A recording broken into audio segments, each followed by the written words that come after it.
Hello everybody, this is the iFan channel here. Over here is a meal. This is actually the char siu noodles. I'm actually going to eat this, and now it actually costed only about $5.80 in Singaporean dollars, or just a bit more than $4 US.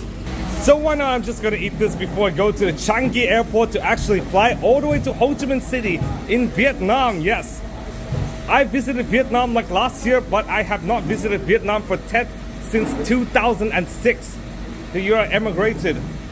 I was of school age at the time, but in reality, what I meant is preschool age, yeah. But in reality, the thing is, I mostly celebrated Tet over in the West. And today, the Samsung Galaxy S25 is announced, actually yesterday, but the reason why it is today is because of the time zone discrepancy. So at the Changi airport, I'm actually going to do a video on the Galaxy S25. You might have already seen it on YouTube because I'm going to do an emergency upload. After eating a meal, I'm deciding to take the train. Yes. Over here it is. And then the next time I'm going to eat is probably going to be somewhere in Vietnam, to be honest. I can't wait to return to my home country. Yeah, I'm now going to go in. Okay, here it is, the train. I'm going to see you guys at the airport. After a while, I finally arrived at the airport. I'm now in the gate D32, which actually takes you to Ho Chi Minh City via Scoot Airlines. And I'm just sitting here. And one cool quirk about this airport is not only is it beautiful and one of the most coveted airports, it actually does not really have any security to the gates. What I mean is many airports you have like security check and stuff. Instead, from like the entrance to like the gates here, you only have to go through passport control and stuff, kind of like an exit passports, and you just like need to put your bags through the conveyor. That's just about it. Do you know where the security checks are? Over here. Yes, in the boarding gate. Due to the fact I will not actually be eating until about 6 p.m. in Singapore time, aka 5 p.m. in Vietnam time, therefore I'm actually going to eat it in Kik Tan, and I'll show you guys what my meal actually looks like. Okay guys, this is my meal, chicken wonton mee, and let me show you guys what it actually looks like. As you can see, it looks like this. After eating for a bit, I'm finally inside the real boarding gate, and over there is actually the plane to Ho Chi Minh City. Okay guys, after a few minutes, I'm finally on the plane. I'm finally departing from the Singapore airport. I'm now going to see you guys in Ho Chi Minh City. This is actually the A320ceo Airbus, and let me show you how much drinks actually cost. Now this is not the correct one, but over here it is. Yes, Scoot Cafe, and yeah, 4 Singapore dollars. Quite expensive. After 2 hours and a half, I finally arrived in Vietnam. As you can see, I'm now at the Tan Tan Yat airport in Ho Chi Minh City, and I'm going to go through immigration customs before I leave. After about 1 hour at customs, I finally exited the gates as well as the airport. I'm now in Ho Chi Minh City. I'm not sure what to do next, but let's see whether or not any laundromats are actually open. Okay guys, I'm now in a taxi, and maybe tomorrow or the next day I'm actually going to go around Ho Chi Minh City to buy some tech. Yes, because I'm actually going to make a $100 tech video in Vietnam, aka 2,500,000 dong. Despite the fact my hotel is actually in Ho Chi Minh City, I'm now on the way to Tu Da Mot, where my parents actually live. Yes, they live in Tu Da Mot, despite the fact my father was actually born in Hanoi. And the history I could actually tell you on Reddit, because I don't want it to be posted on YouTube. But as you can see, the reason why there's so heavy traffic is due to Tet. And let me show you. Yeah, basically like 50 miles an hour or even less from the city to the village. After about 2 hours in like extreme rush hour traffic, I finally arrived at my parents' house. Yes, 2 hours for only like 27 something kilometers. Yes, that is insane. Even in Boston, I don't really witness this heavy traffic even the days before Thanksgiving or even Christmas. This is absolutely insane, to be honest. But as you can see, their house is currently out of power. There's no electricity in the entire neighborhood. So it's kind of unlucky. I was thinking of doing laundry here because it is actually much cheaper than in Ho Chi Minh. And also it reduces the viability of thefts and stuff. But the thing is, there is no power, so I don't really know what to do anyways. Unfortunately, this is what we have to deal with for maybe the rest of the day, as this house was out of power the entire day, which is kind of unfortunate. The whole neighborhood, not just the house. I went to like some nearby restaurants and they're out of power as well, which is kind of unfortunate. And it's not like there's any storm or anything. In like Cambridge, I rarely have any blackouts in like the past 2 or 3 years, to be honest. Okay guys, from my family's house all the way to Ho Chi Minh is actually 60 minutes, about an hour for like 30 kilometers. Basically like in Vietnam, people drive really slowly because of all the traffic and motorcycles and stuff. But in the US, like that would take you only like around like 20 minutes or even less. After about 45 minutes in darkness, there's finally power, as you can see over here. Yes. And I'll see you guys when I get some dinner. Now, in case if you haven't seen the house tour, here it is, like from the very beginning. This is actually the living room and even kitchen and stuff. Yeah, you have the dining room here, which is quite reminiscent of many Vietnamese houses. And over here is actually a bedroom of some sort. I'm not really sure what it is inside, but as you can see, this is a bedroom, and over here is the restroom. And luckily my clothing in laundry now, as the power is back on. And I actually ate the banh mi over here. As you can see, I actually ate one to actually try to lose weight, to be more competitive with other Vietnamese and even like Cantabrigians. Unfortunately, the garden is quite dark, but over here it is. You can actually check out last year's video for another tour. But I think this is in higher definition because I'm actually recording this in 4K rather than 1080p. And just like what I showed you like last year, there were actually some tripping hazards that I did not know. But why not? Let's go upstairs to actually find out, whilst my clothing is currently in wash at this point. Now if you were to see, this is actually the second floor, and my parents are like both executives and stuff. But why not? I'm actually going to go up one more flight.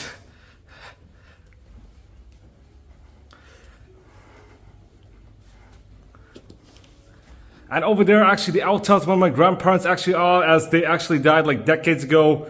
And my father's parents were born in the 1910s, and my mother's parents were born in the early 1920s.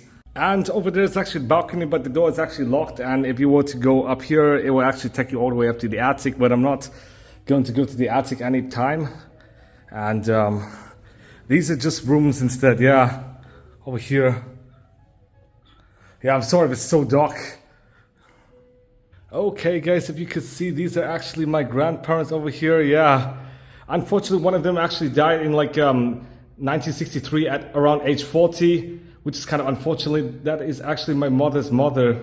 Okay guys, it's now close to midnight. I'm now going to eat one more bowl because my parents actually demanded that I kind of eat. Now after eating with my parents, I finally returned to the hotel in Ho Chi Minh City. This is actually in Dak Khao neighborhood, near the temple of Ngoc Hoang temple. Remember the temple I actually visited last year? And yes, there's actually a kitchen inside, as well as a sofa, a bed. The bed is kind of a bit like hard, kind of like many Vietnamese beds. Not really as soft as say the American ones. But as you can see, it does have like a closet even, and even a restroom. And guess how much I actually paid? 3.5 million Vietnamese dong for 7 nights, aka 140 US dollars for 7 nights, cash only, $20 a night. Yes, $20 a night for this masterpiece in Ho Chi Minh City with AC as well. So this is definitely for sure a banger, to be honest.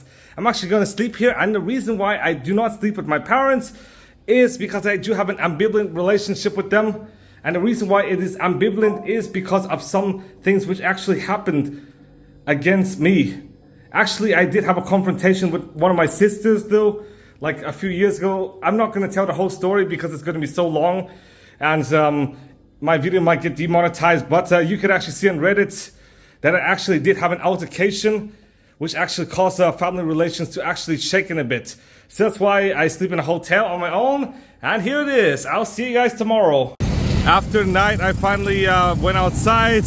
It is quite chaotic, as you can see. Yeah, basically because of Tet. Hence, it is very, very chaotic. But I'm actually going to find a restaurant to actually eat before really going anywhere. Man, today I'm actually just going to tour around Ho Chi Minh City and maybe buy some technology and do the $100 tech challenge. But yeah, I'm now in Ho Chi Minh City. I'm going to be spending 5 days family free just because of all the confrontation I have with my sister, who currently lives in the same city as me. After walking for a few minutes to find a good restaurant, I finally found a good restaurant over here. And this is what I eat. And this is actually the sweet lemon tea. And let me show you what I'm actually eating. Over there it is, Bun Rio Ok snail noodle soup. And fun fact, I actually got this meal about 2 to 3 minutes after ordering. So basically about as fast or even faster than most fast food parlors in the US. I remember a time when I actually waited more than an hour to get my Taco Bell in South Boston. All in all, this is how much I paid, like around a bit more than $3. Okay guys, this is where I actually ate. I've just finished lunch and now I'm actually on my way to the Notre Dame Cathedral of Ho Chi Minh City to see if it's actually open or not, because last year it is not open, which is kind of unfortunate. Now, due to the fact there are actually some Tet decorations in this mall, why not? I'm actually gonna stop by this mall. It is so hot. Let me show you guys the temperature in Celsius. It is absolutely insane. Yeah. Yep. That hot, yeah, to be honest. It is absolutely insane. Like 33 degrees Celsius. Okay guys, these are what I meant as the decorations, and people around here are actually wearing Vietnamese long dresses. Let me show you guys in the subtitles. But over here is actually the Notre Dame Cathedral of Saigon. Unfortunately, it is still under renovation, kind of like the Zagreb Cathedral in Croatia. I actually went last year and the year before, but luckily the Notre Dame Cathedral in Paris actually did open like around last month or something. Now on the way to Notre Dame Cathedral is actually this, which is actually Book Street here. And let me show you guys what it looks like. You might have seen it from the previous video, but this video will be in 4K. So definitely better resolution and better production quality. But you could actually see children's books and some adult books and stuff, some novels. Many of them are probably going to be in Vietnamese. And you're also going to see Lego as well over here. Some toys and stuff. And of course more children's books. And even some gift cards and stuff. Yeah, so this is what Book Street generally looks like. And if you were to see, next to the Book Street is actually this, which is actually the post office. The old post office of Ho Chi Minh City, which still functions as a post office today. And let me go in and show you guys. Now this whole complex was actually built between 1886 and 1891 in the Gothic, Renaissance and French architecture. And it was actually designed by a guy named Alfred Foucault, even though many people thought it was actually designed by Gustave Eiffel, who actually designed, you guessed it, the Eiffel Tower. And inside the post office you would actually notice two maps. This is actually of Vietnam and Cambodia, and over there is, I believe, of Saigon. And these were actually created just after the building was actually constructed. And of course this is what the post office actually looks like. You could actually find souvenirs and stuff, as well as even SIM cards as well, and some cash exchange. But I'm not gonna do much here because I'm actually going to buy some tech for under $100 soon. Now I'll show you guys this hidden quirk. These are actually mailboxes, yes, this big, and this is what the inside actually looks like for the mailboxes. Okay, I'm now going to leave for the Notre Dame Cathedral. After a while, the post office, here is the Notre Dame Cathedral. It is still under construction, similar to last year, which means I could not even visit the Notre Dame Cathedral. And it is actually officially called the Cathedral Basilica of Our Lady of the Immaculate Conception. And it was actually constructed between 1863 and 1880. And the cathedral has been used in 1959. What I meant is the name. And up there are actually the two bell towers, and the total height is actually 190 feet. Similar to the aforementioned Notre Dame in Paris, this is also a Roman Catholic cathedral, and it is part of the Archdiocese of Saigon. And unfortunately, it seems like this cathedral will close for another several years. I'm not sure when it will open, but rumors say around 2 or 3 years. So I think, why not, let's go to the Saigon Opera House. But the roads are absolutely a hellhole to actually cross, so I'm actually going to run before I get hit by any motorcycles or cars. I even see motorcycles right on the crosswalks, to be honest, which makes Vietnam not a very pedestrian friendly country. Now I'm on my way to the Saigon Opera House, and over here is actually the Vincom Center over here, which is actually a major mall in Vietnam. After a few more minutes walking, I finally arrived at the Saigon Opera House. It was actually constructed between 1898 and 1900, and similar to the Hanoi Opera House and the Haiphong Opera House, it is actually built in a French colonial style, although this does not really look similar to the Palais Garnier, unlike the Hanoi Opera House.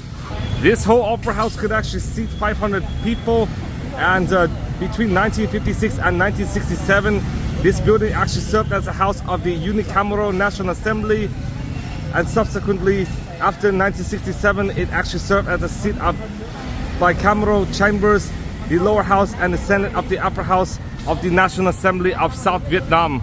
It was not until after the Vietnam War when this was used as a theater once again. But over here is quite a famous road, Le Loi Street over here. Now just after a bit more walking, this is Nguyen Hue Street, which is actually a major street in Ho Chi Minh City, and over there is actually the City Hall. Now if you want to see 95, that actually signifies the 95th anniversary of the Communist Party of Vietnam. The Communist Party will turn 95 like around next week or the week after. And fun fact, I'll actually be in Hanoi during the 95th anniversary of the Communist Party. And over there, if you cannot see, is actually the 50th anniversary of something. I do believe the fall of Saigon, but unfortunately, due to the fact the 50th anniversary of the fall of Saigon is going to be in 3 months, I cannot really celebrate the fall of Saigon. But I do believe this is where Tet will be celebrated, around here. I'm actually going to hang out around Nguyen Hue during the midnight before Tet. Now if you can see, that is the statue of Ho Chi Minh. The whole City Hall complex was actually constructed between 1898 and 1908, and it actually originally costed around 1.5 million French francs to actually construct, aka 36 million US dollars in today's money. The whole City Hall complex was actually designed by a guy named Fernand Gardet, and it is around 7,500 square meters big, aka 2 acres, and there are actually 2 floors in the original building, but if you were to see any expanded buildings, then there are actually 2 floors. Nowadays, City Hall is actually open for public at the last weekend of the month. Unfortunately, might not be able to go, but this building served as an administrative house for past governments during the French colonial period and the Vietnam War. Now, the whole building was actually opened in 1909 by the French Indochina Governors General to celebrate the 50th anniversary of French presence in Saigon. And fun fact, on the 48th anniversary of the fall of Saigon, just 2 years ago, this building was actually opened to public for the very first time. And as you can see, today's Lunar New Year is actually the Lunar New Year of the Snake, and Lunar New Year will actually be held in just 5 days over here on the 29th. And ironically, despite the fact I visited Vietnam last year, my most recent time in Vietnam for Tet was 19 years ago, also the year of the snake. It was also the most recent year of the snake as well. Now if you want to see around there is actually Dinh Doc Lap, aka the Independence Palace. Now this was actually where the government of South Vietnam used to be before the fall of Saigon in 1975. After a while, I finally arrived at, you guessed it, the Ben Thanh Market. Remember that hotel I used to sleep at? Yes, the Liberty Central Hotel. I now chose a cheaper hotel because I do believe saving money is pivotal for my startup and stuff, for my AI tech startup. But here it is, the Ben Thanh Market. I'm actually going to show you guys inside, and let me describe to you some fun facts about the Ben Thanh. Now, the Ben Thanh market is actually one of the very earliest surviving structures of Ho Chi Minh City. It was actually constructed between 1912 and 1914. Yes, around the time my grandparents were born. This whole market spans 13,000 square meters, and there are actually 1,500 booths with more than 6,000 small businesses, and this market actually hosts more than 10,000 visitors per day, and between 6 and 10 p.m. this actually transitions to a night market. So why not? I'm actually going to go in and maybe go here later today to actually shop for some tech, some weird tech for under $100. I'm now inside the Ben Thanh market. Over here you can actually find some groceries, and over here some souvenirs and stuff. There's even a food court inside. Over here some more food. And yeah, I'm actually going to try getting some technology later today and potentially reviewing them, if I could even pass US customs, to be honest.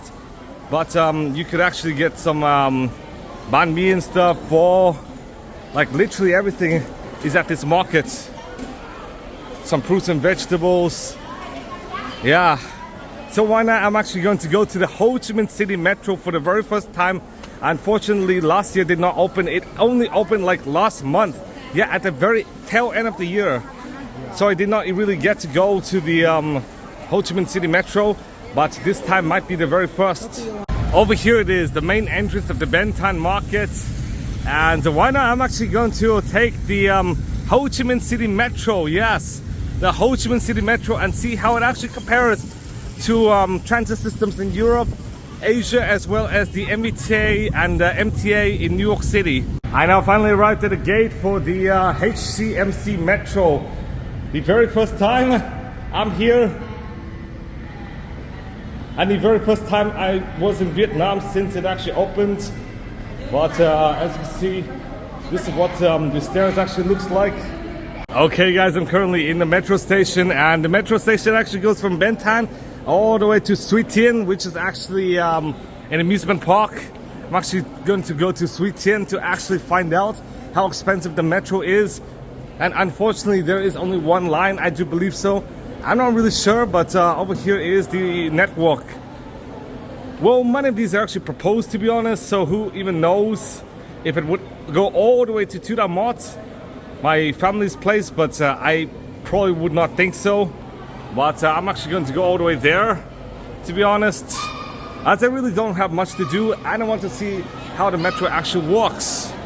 After about 4 minutes of waiting, another train has arrived. Unfortunately, there are really no timetables, so you just have to assume, but over here it is.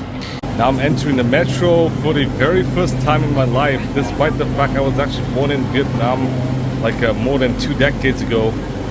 So when I'm actually going to enter, yes, and it is definitely AC, which is a lot better than many of the old buses in Ho Chi Minh City and Hanoi. And over here it is, it definitely looks quite clean and sort of reminiscent of the MBTA to some extent. Well, the MBTA is kind of a bit clapped down, to be honest, but there are actually some digital signs, so basically like one of the new CRRC built MBTA trains. Over here is the metro. It has been planned like 17 years ago for the first time, and groundbreaking actually started 12 years ago. Yes, 12 years ago in year 2012, and just 1 month ago, a bit more than 30 days ago, it finally opened to the public. Wow, I can't believe it. I'll see you when I arrive in Thien Park, and after about 4 minutes the train will finally depart, which means this train does come every 8 minutes. Still better than the MBTA in today's world outside of rush hour. Well, outside of rush hour during weekdays, the MBTA would obviously come every 5 minutes, but because of like the pandemic and stuff, every 10 minutes is kind of the norm for the MBTA. But here it is. I'm not sure during rush hour, but now it is sort of kind of out of rush hour a bit. But I'll see you guys at Thien Park. After about 30 minutes, I finally finished the metro tour. I'm at Thien, which is actually a famous theme park, but it seems like this train station is nowhere near the park. In fact, I do believe National University is actually closer to the park than this, which is so ironic in fact, but whatever. I'm now going to go down to the park to actually play some attractions before returning to Ho Chi Minh City for dinner and of course buy some technology. Yes, the $100 tech challenge. Okay guys, I do have to take another metro. I do have to U-turn back to National University once again because that stop should actually be named Thien, not this stop. This stop is nowhere near the park. It is actually 2 miles away, ironically, yeah, which is quite strange, but I do hope the metro would actually alleviate traffic in Ho Chi Minh City. After a while trying to navigate and actually paying 27,000 Vietnamese dong, I finally arrived at Thien National Park. Yes, the real deal here. It is actually at the National University stop. You should learn by now. It is kind of ironic though. But over here some of the fares from like 7,000 all the way to 20,000. So all of it less than $1 even for the most expensive fare. And for one day it is around 40,000 dong. For 3 days, 90,000 dong. And for general passengers each month, the monthly ticket is 300,000 dong. AKA around like a bit more than $10, maybe about like $12 or something. And for students it's 150,000 dong, so quite cheap compared to the MBTA, where the MBTA actually charges $90 a month for the transit. And over here it is the real deal. I was really sorry for like going to the wrong station. I just wanted to go to the very end as I'm quite infatuated somehow. But over here it is, the bridge. After paying about 180,000 Vietnamese dong, I finally arrived here, which is actually the Thien National Park. Yes, 180,000 Vietnamese dong is not really much, but it is quite a lot in Vietnamese standards. But you gotta consider Six Flags actually costs like at least 50 to 100 US dollars. So yeah, I treat this as quite affordable, to be honest. And if I could even ride 3 or 4 rides, that could be good. And yeah, basically like you do have a lot of attractions and stuff, but I'm not sure what is actually open because it seems to be a ton of construction. But why not? I'm just going to ride the trains, shall we? Yeah. Remember in the Prater in Austria, it actually costs at least 4 or 5 euros per attraction. Here, like for the entire park, it's like more like $8 US or something. Now over here is the water park. Unfortunately, I do not have any clothing, so I'm not going to be able to swim anywhere. But I do believe this is actually a tunnel of some sort. I'm actually going to try to crawl in, but it might be a bit claustrophobic, to be honest. So I'm actually going to try to use any precautions I might have. And it seems like it's quite easy. But over here you could find numerous gods and stuff. I do think these are actually Buddhas, but I'm not too sure, or Chinese gods or goddesses. And now I'm actually gonna crawl out once again. Yeah. And I'm not sure what this is, but this might be another water park of some sort. As you can see over there is actually a castle, and you could also find some like creatures and stuff, making this kind of a Vietnamese knockoff of, you guessed it, Disney World or Disneyland. So if you're actually a Vietnamese, you can actually enjoy this rather than like Disney World or something. But Disney World is absolutely overpriced in Orlando, Florida. So at least this is still reasonably priced. I could actually ride like 1 or 2 attractions and it'll still be cheaper than that of the Prater in Austria. Now this castle is actually called the Magical Castle over here. Yes, I'm not sure what it is like, but as you can see, there's actually the name Hogwarts around here. So it does say 50,000 Vietnamese dong to actually even enter the castle alone. I'm not even sure what ride to actually ride in, but I'm just going to browse through this park. I only have 30 minutes remaining until the closure. It is so ironic, it actually closes at 5 p.m. Most parks like this would actually close somewhere around 9 or later. I now just entered the folk temple over here. It does show some gods and goddesses. Yeah, and also like Chinese characters as well. They call us Chunom. And yeah, this is what it looks like. And now I'm actually going to U-turn to actually show you the other parts of the temple. Over there's some incense, and there's actually another god here, and some tables as well. And I do believe the park would actually close in a few minutes or something. Now over here is a map of the park, but it is so ironic. This actually closes at 5 p.m. I'm not really sure why it actually closes at 5 p.m. but over here is actually a map of the globe. Yes, you can actually see Vietnam being delineated compared to other countries and stuff. But other countries are delineated based on color. Unfortunately, it's now 5 p.m. so the park has closed, so why not?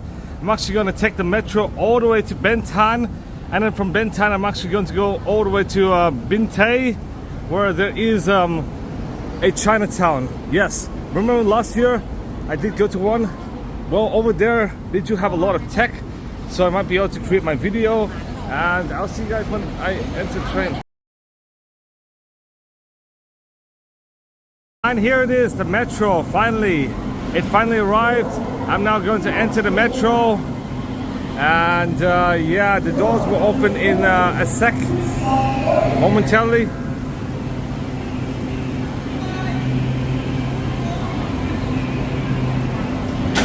Okay.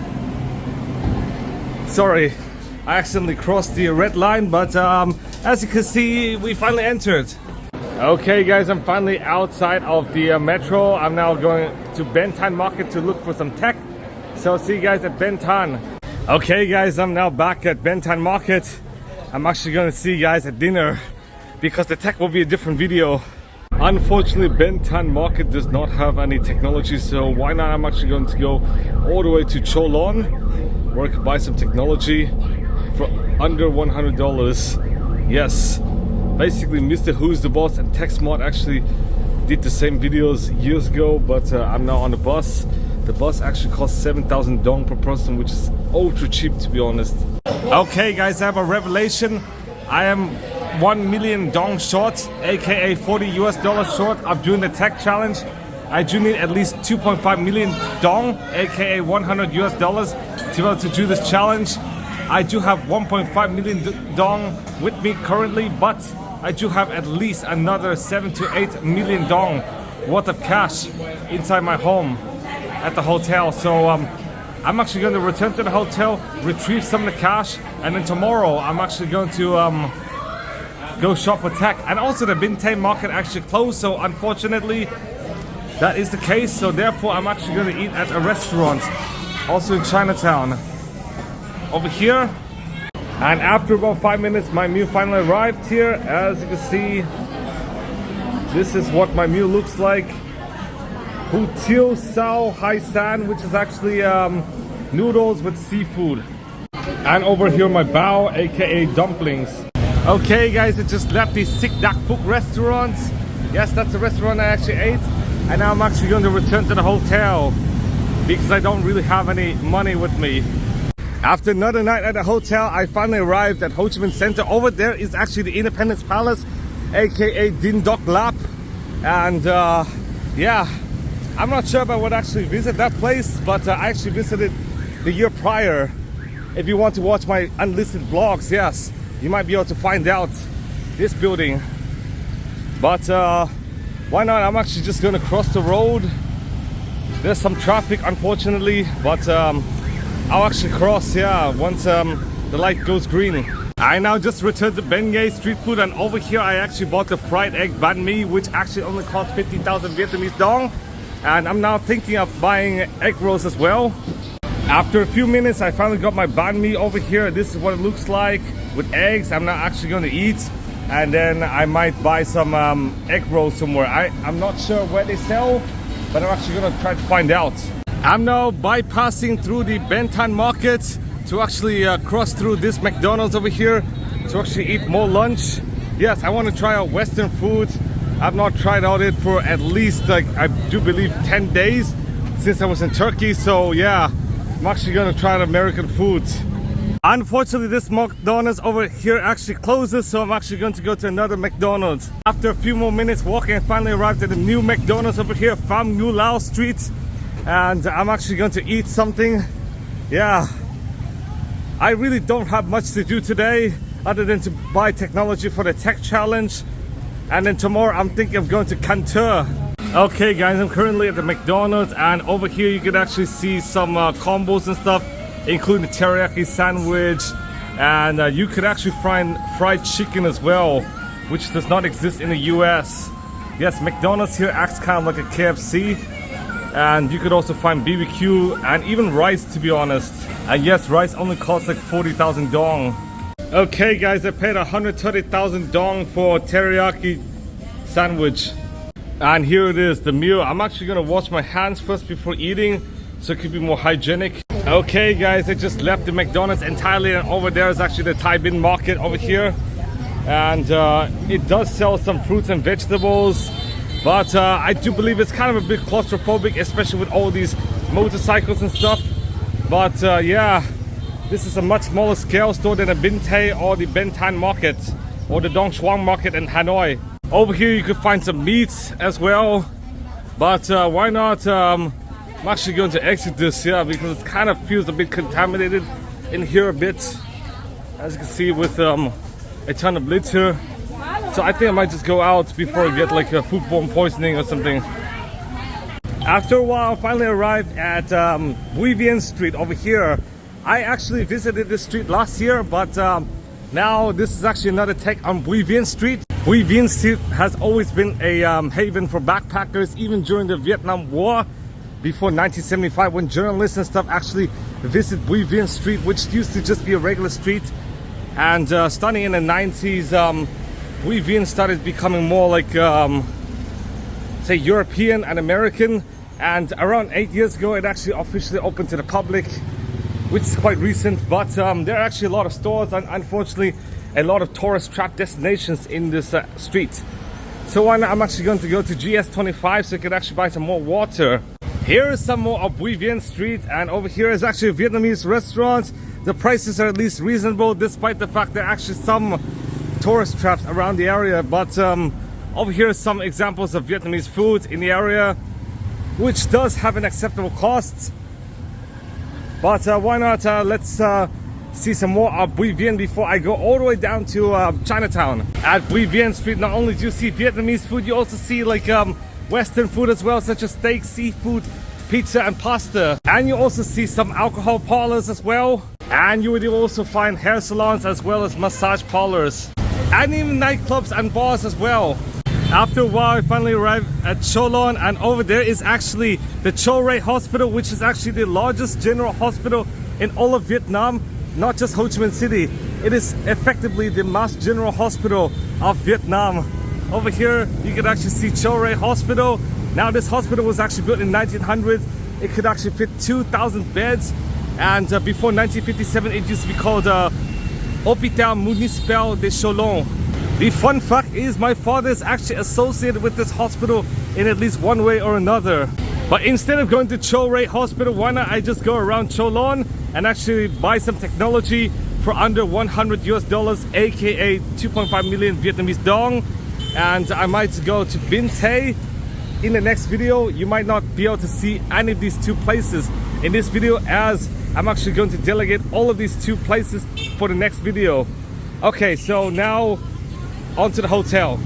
Okay guys, I just bought some tech here. I spent 2.28 million Vietnamese dong, which means I do have 220,000 Vietnamese dong remaining, which means I'm actually going to spend my dinner at Hitu Sushi before returning to the hotel. And if you don't know where Hitu Sushi is, let me show you guys.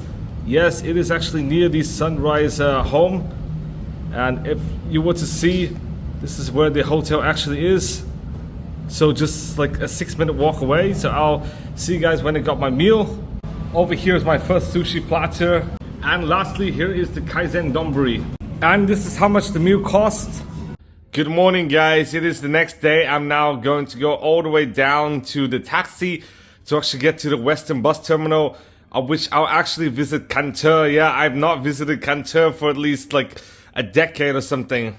Okay guys, the driver's actually approaching. Now this is actually the car I'm actually gonna ride, the Vios. After a while, I finally arrived at the Western bus station. It is absolutely busy, and luckily I did get my tickets printed so I could actually board the bus soon. Let me show you guys. Yeah, I'm not gonna show really anything, but I'm now in the Highlands Coffee to get a small breakfast. I'm actually gonna eat here before actually eating lunch in Can Tho. And over here is my wait list. Over here is my banh mi hui pate. I actually paid 20,000 Vietnamese dong for this, which is quite affordable. I know it's kind of microscopic, but at least it's quite affordable. I'm actually gonna eat this for breakfast, and then for lunch I'm actually gonna look for something in Can Tho. Okay guys, I just arrived on the bus going to Can Tho over here, and instead of having like chairs just like in European or American bus lines, they're instead beds, which means it is absolutely comfortable compared to many American or European ones. And I'm actually 5'7", so I'm actually short enough to actually fit. I heard many tall people, they could not really fit, so it might be a bit claustrophobic for tall people, but for short people it is an absolute breeze, to be honest. Yes, I absolutely enjoyed this experience compared to the Americans or Europeans, because I do have ample leg room and also USB chargers as well. Not only could you like sit, but you could actually sleep. After a short while, we finally arrived at Long An province, aka the Mekong River Delta over here, and as you can see, it starts to get decidedly rural. Not really rural here, but probably more rural once we get further out into My Tho or something. But over here it is, yeah, just another industrial province. As you can see, a warehouse, yeah, but it starts to get decidedly rural compared with Ho Chi Minh City. After about 3 hours, I finally arrived at the Can Tho bus station over here. I'm now going to hail a taxi to be able to go all the way to the floating market, but I'm not sure if I'll eat lunch there. Now instead of eating at a floating market, why not I decided to eat at the bus terminal. Now I actually paid 45,000 dong, aka $2, yes. Over here is my change, yes, 55,000 dong. Yes, less than $2 for this. I'm not even joking. Do you know what $2 could afford you in the US? Hamburger. Last stop, I actually have the bread with omelets over here. Now this actually only costs 20,000 dong, which is really cheap, to be honest. So if you're like eating for cheap meals, then this is the way to go. Now this is what's inside the bread. It is quite appetizing, to be honest. I only spent like around $2.65 for like 2 big meals. That is essentially still less than a McChicken at McDonald's in the US. After eating, I decided to head all the way to Kai Rang floating market over here. And yeah, this is what Can Tho actually looks like. A bit more rural than Ho Chi Minh City, but maybe about as urbanized as Thu Dam Mot over here. Now this is actually the bus terminus, so not really the center, but still I do believe the center might be a bit more urbanized than this. Unfortunately, I inputted the wrong address and ended up in the center, but why not?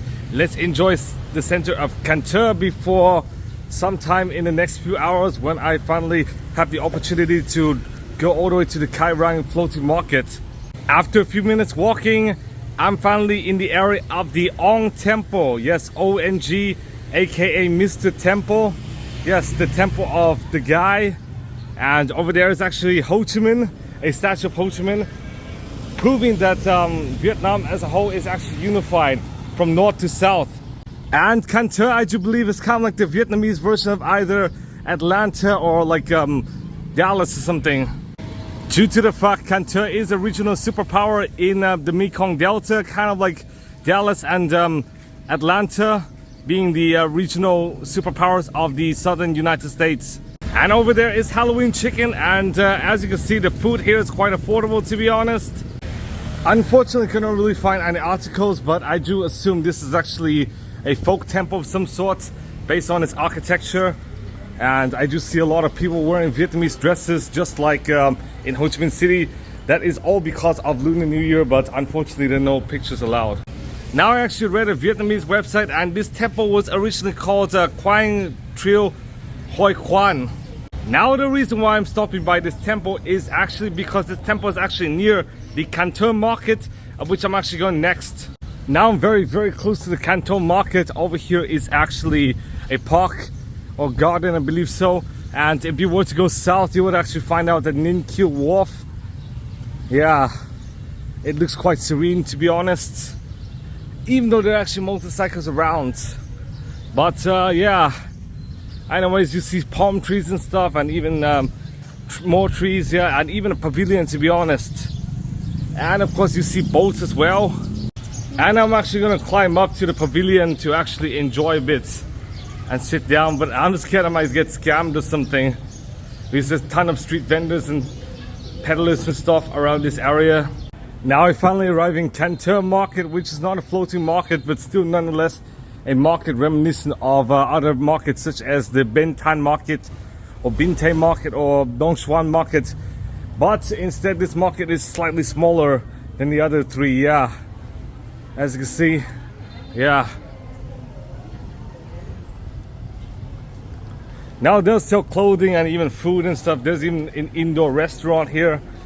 But I do see toys as well, but mostly it is just clothing. Yeah, tons of Vietnamese clothing and stuff. And even some dress shirts as well, in case of mine actually broke. But here it is. Basically this is the gist of it. I don't really see much food, to be honest.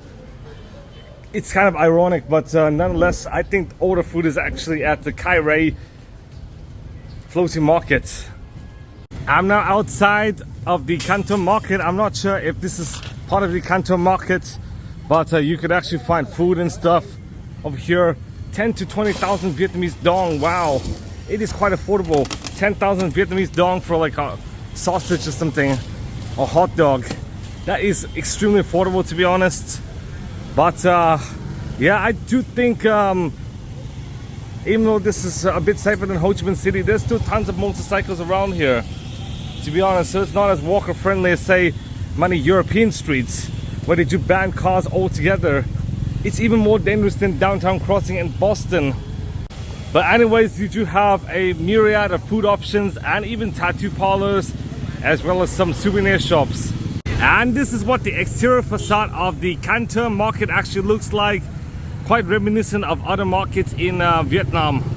Okay guys, now due to the fact I'm quite finished with Can Tho market, why not I'm actually going to go all the way to the Binh Duong ancient house, which is actually in Can Tho as well, about a 20-minute drive from here. After nearly 20 minutes I finally arrived in the Binh Duong neighborhood. Unfortunately cars are not actually allowed here, so I do have to take the trek by foot to go all the way to the ancient house as well as the market. But first off, I do have to cross through the market to get to the temple and the ancient house. Now after a while walking, I finally arrived at the Binh Duong market over here. Now this is quite a small market. It is effectively a farmer's market over here. But as you can see, this is what the market actually looks like. You could also find like food and stuff, flowers, and even some more food here, and even clothing, yes, in there. But why not? I'm actually going to go through this, shall we?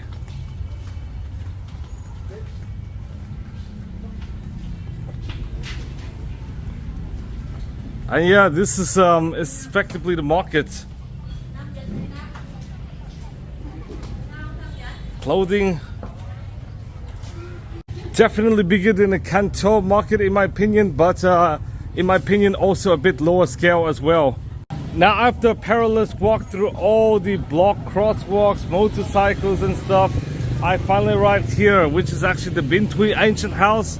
I'm actually now going to attend this and see what it is like inside. Unfortunately no pictures are allowed, but the ticket is actually 30,000 Vietnamese dong. And for the Binh Duong house, it was actually built in 1870 by the Duong family.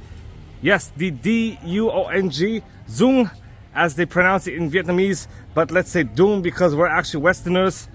And this house is built in eclectic architectural style, aka Eastern architectural style with some Western elements, aka French colonial. Now this house has a lot size of around 6,000 square meters, aka 0.6 hectares. And the Duong family actually lived in this house until about the early 20th century. And in 1992, a French movie called La Monte actually featured this house, and hence you see a lot of French tourists here. Okay guys, I'm now going to walk to the temple, which is about a 10-minute walk away, actually at the other end. Unfortunately, due to all of the blockages such as food stands, clothing stands and motorcycles and even like mini shops and stuff. Expect maybe at least 50% or even twice as long to walk. After about 10 to 15 minutes of perilous walking, I finally exited the restricted area, and over there is actually the temple. Yes, the Binh Duong temple. Now this temple dates all the way back to 1844, and the temple is about 4,000 square meters big, so it is quite big inside. I'm actually going to go in, but during the 19th century this temple was actually known as Long Thien Communal House. It is not known as a temple, but why not? I'm actually going to go inside the temple to actually find out what it is all about. Okay guys, I just crossed all the way to the temple. Yes, it did take several minutes because of all the motorcycles and stuff, but over here is actually the temple, and unfortunately there are a lot of stray dogs, so you have to be careful. And despite the fact many of the people here say the dogs don't really bite, the fact is, if they bite, I could be infected with rabies and I could end up dying, because the fatality rate for rabies is near 100 or even 100 straight up. So over here is the temple. Yeah, and over there is actually the signage for the temple. I'm currently inside the temple now. Over here is actually a sculpture of Ho Chi Minh, and you could actually see several portraits of various people. I'm not sure who they are, but they're quite famous in Can Tho, I do believe so. And yes, this is what the interior actually looks like.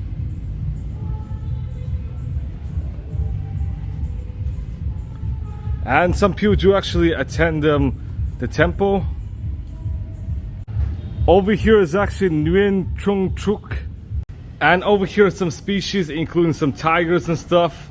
And judging by the appearance, I do reckon this is actually a Chinese folk temple in Vietnam. Okay guys, I left the whole temple complex entirely. I'm now waiting for the taxi to actually take me to Cai Rang floating market. Yes, what Can Tho is known for, and the reason why I go to Can Tho is due to the floating market, the iconic floating market. Now floating markets are quite ubiquitous, but the Cai Rang is one of the most renowned floating markets in all of Vietnam. So why not? I'm actually going to take the taxi to actually go there, and it actually costed me 175,000 Vietnamese dong. After about 30 minutes, I finally arrived at the Cai Rang floating market just before sunset. It is now around 5:40 p.m. and it seems like business is not so busy at this time. You better go during the morning, but the thing is, I cannot really go during the morning just because I have a hotel at Ho Chi Minh City and I don't want to book another hotel in Can Tho at all. But here it is. Yes, you can see a lot of boats and stuff, makeshift boats here, and even some makeshift houses. So people actually do live on the boats. I'm actually going to show you guys one of the houses once I get down there. Now, even though I'm not too sure about how the filtration system actually works, as you can see, there are actually some electricity poles, which means these houses are actually connected to electricity. Yes, these boats are actually connected to electricity in one form or another, but I'm not sure how to get down these. I'm scared I might fall into the water, and this water does seem quite filthy, to be honest. But yeah, I'm not sure the hours of the floating market. Unfortunately, I asked some of the locals and they're a bit confused, so why not? I'm actually going to go into one of the markets, or attempt to. It seems like there's no activity there except maybe some people living around the floating market. As you can see, many of these are actually converted into makeshift houses. Unfortunately, I just talked to one of the locals and it is actually closed. Unfortunately, he was kind of a bit unintelligible and kind of a bit vague in terms of the closing time, but from what I found out, it actually closed, and the best time to actually visit this would be between 5 and 9 a.m. basically the early mornings, which means that you have to be here right early, to be honest, which definitely meant I do have to book a hotel in Can Tho to actually visit this floating market, which is kind of unfortunate, to be honest, as I did not really bring any like things. But over here is the market in its full glory, and in this market you could find a ton of things such as souvenirs and stuff, noodles, pho, fruits, vegetables. You could actually buy a ton of things, and I really hope I actually visit this market, because I actually found out on YouTube that this market is quite impressive. But unfortunately I might have to go soon But yes, this is how people live, in stark contrast to many of these houses over here, many of which are quite fancy, to be honest, kind of like any like modern house in Cambridge or some of your Brookline. Yes, many people do hang out here like it's some typical evening or something. However, I'm extremely delighted to show you guys that part of the floating market is still open over here. Yeah, it's technically sort of open, but not really that much. You could actually buy some watermelons and stuff over here. Watermelons, yeah, so now it's restricted to only the watermelon market.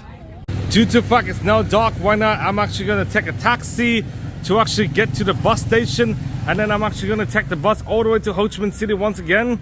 I actually did enjoy Can Tho City, despite the fact the Kai Rang floating market is not open at the time I visited. But over here it is. Instead of having a Mitsubishi Xpander, it is actually a Hyundai Stargazer. Okay guys, I just entered the taxi, and instead of being a Hyundai, it is actually a Toyota. And it's not even red at all, it is actually white. Let me show you guys at the very end. I'm already at the main bus station, and over here is what the car looks like. Now this car is actually the Toyota Veloz, yes.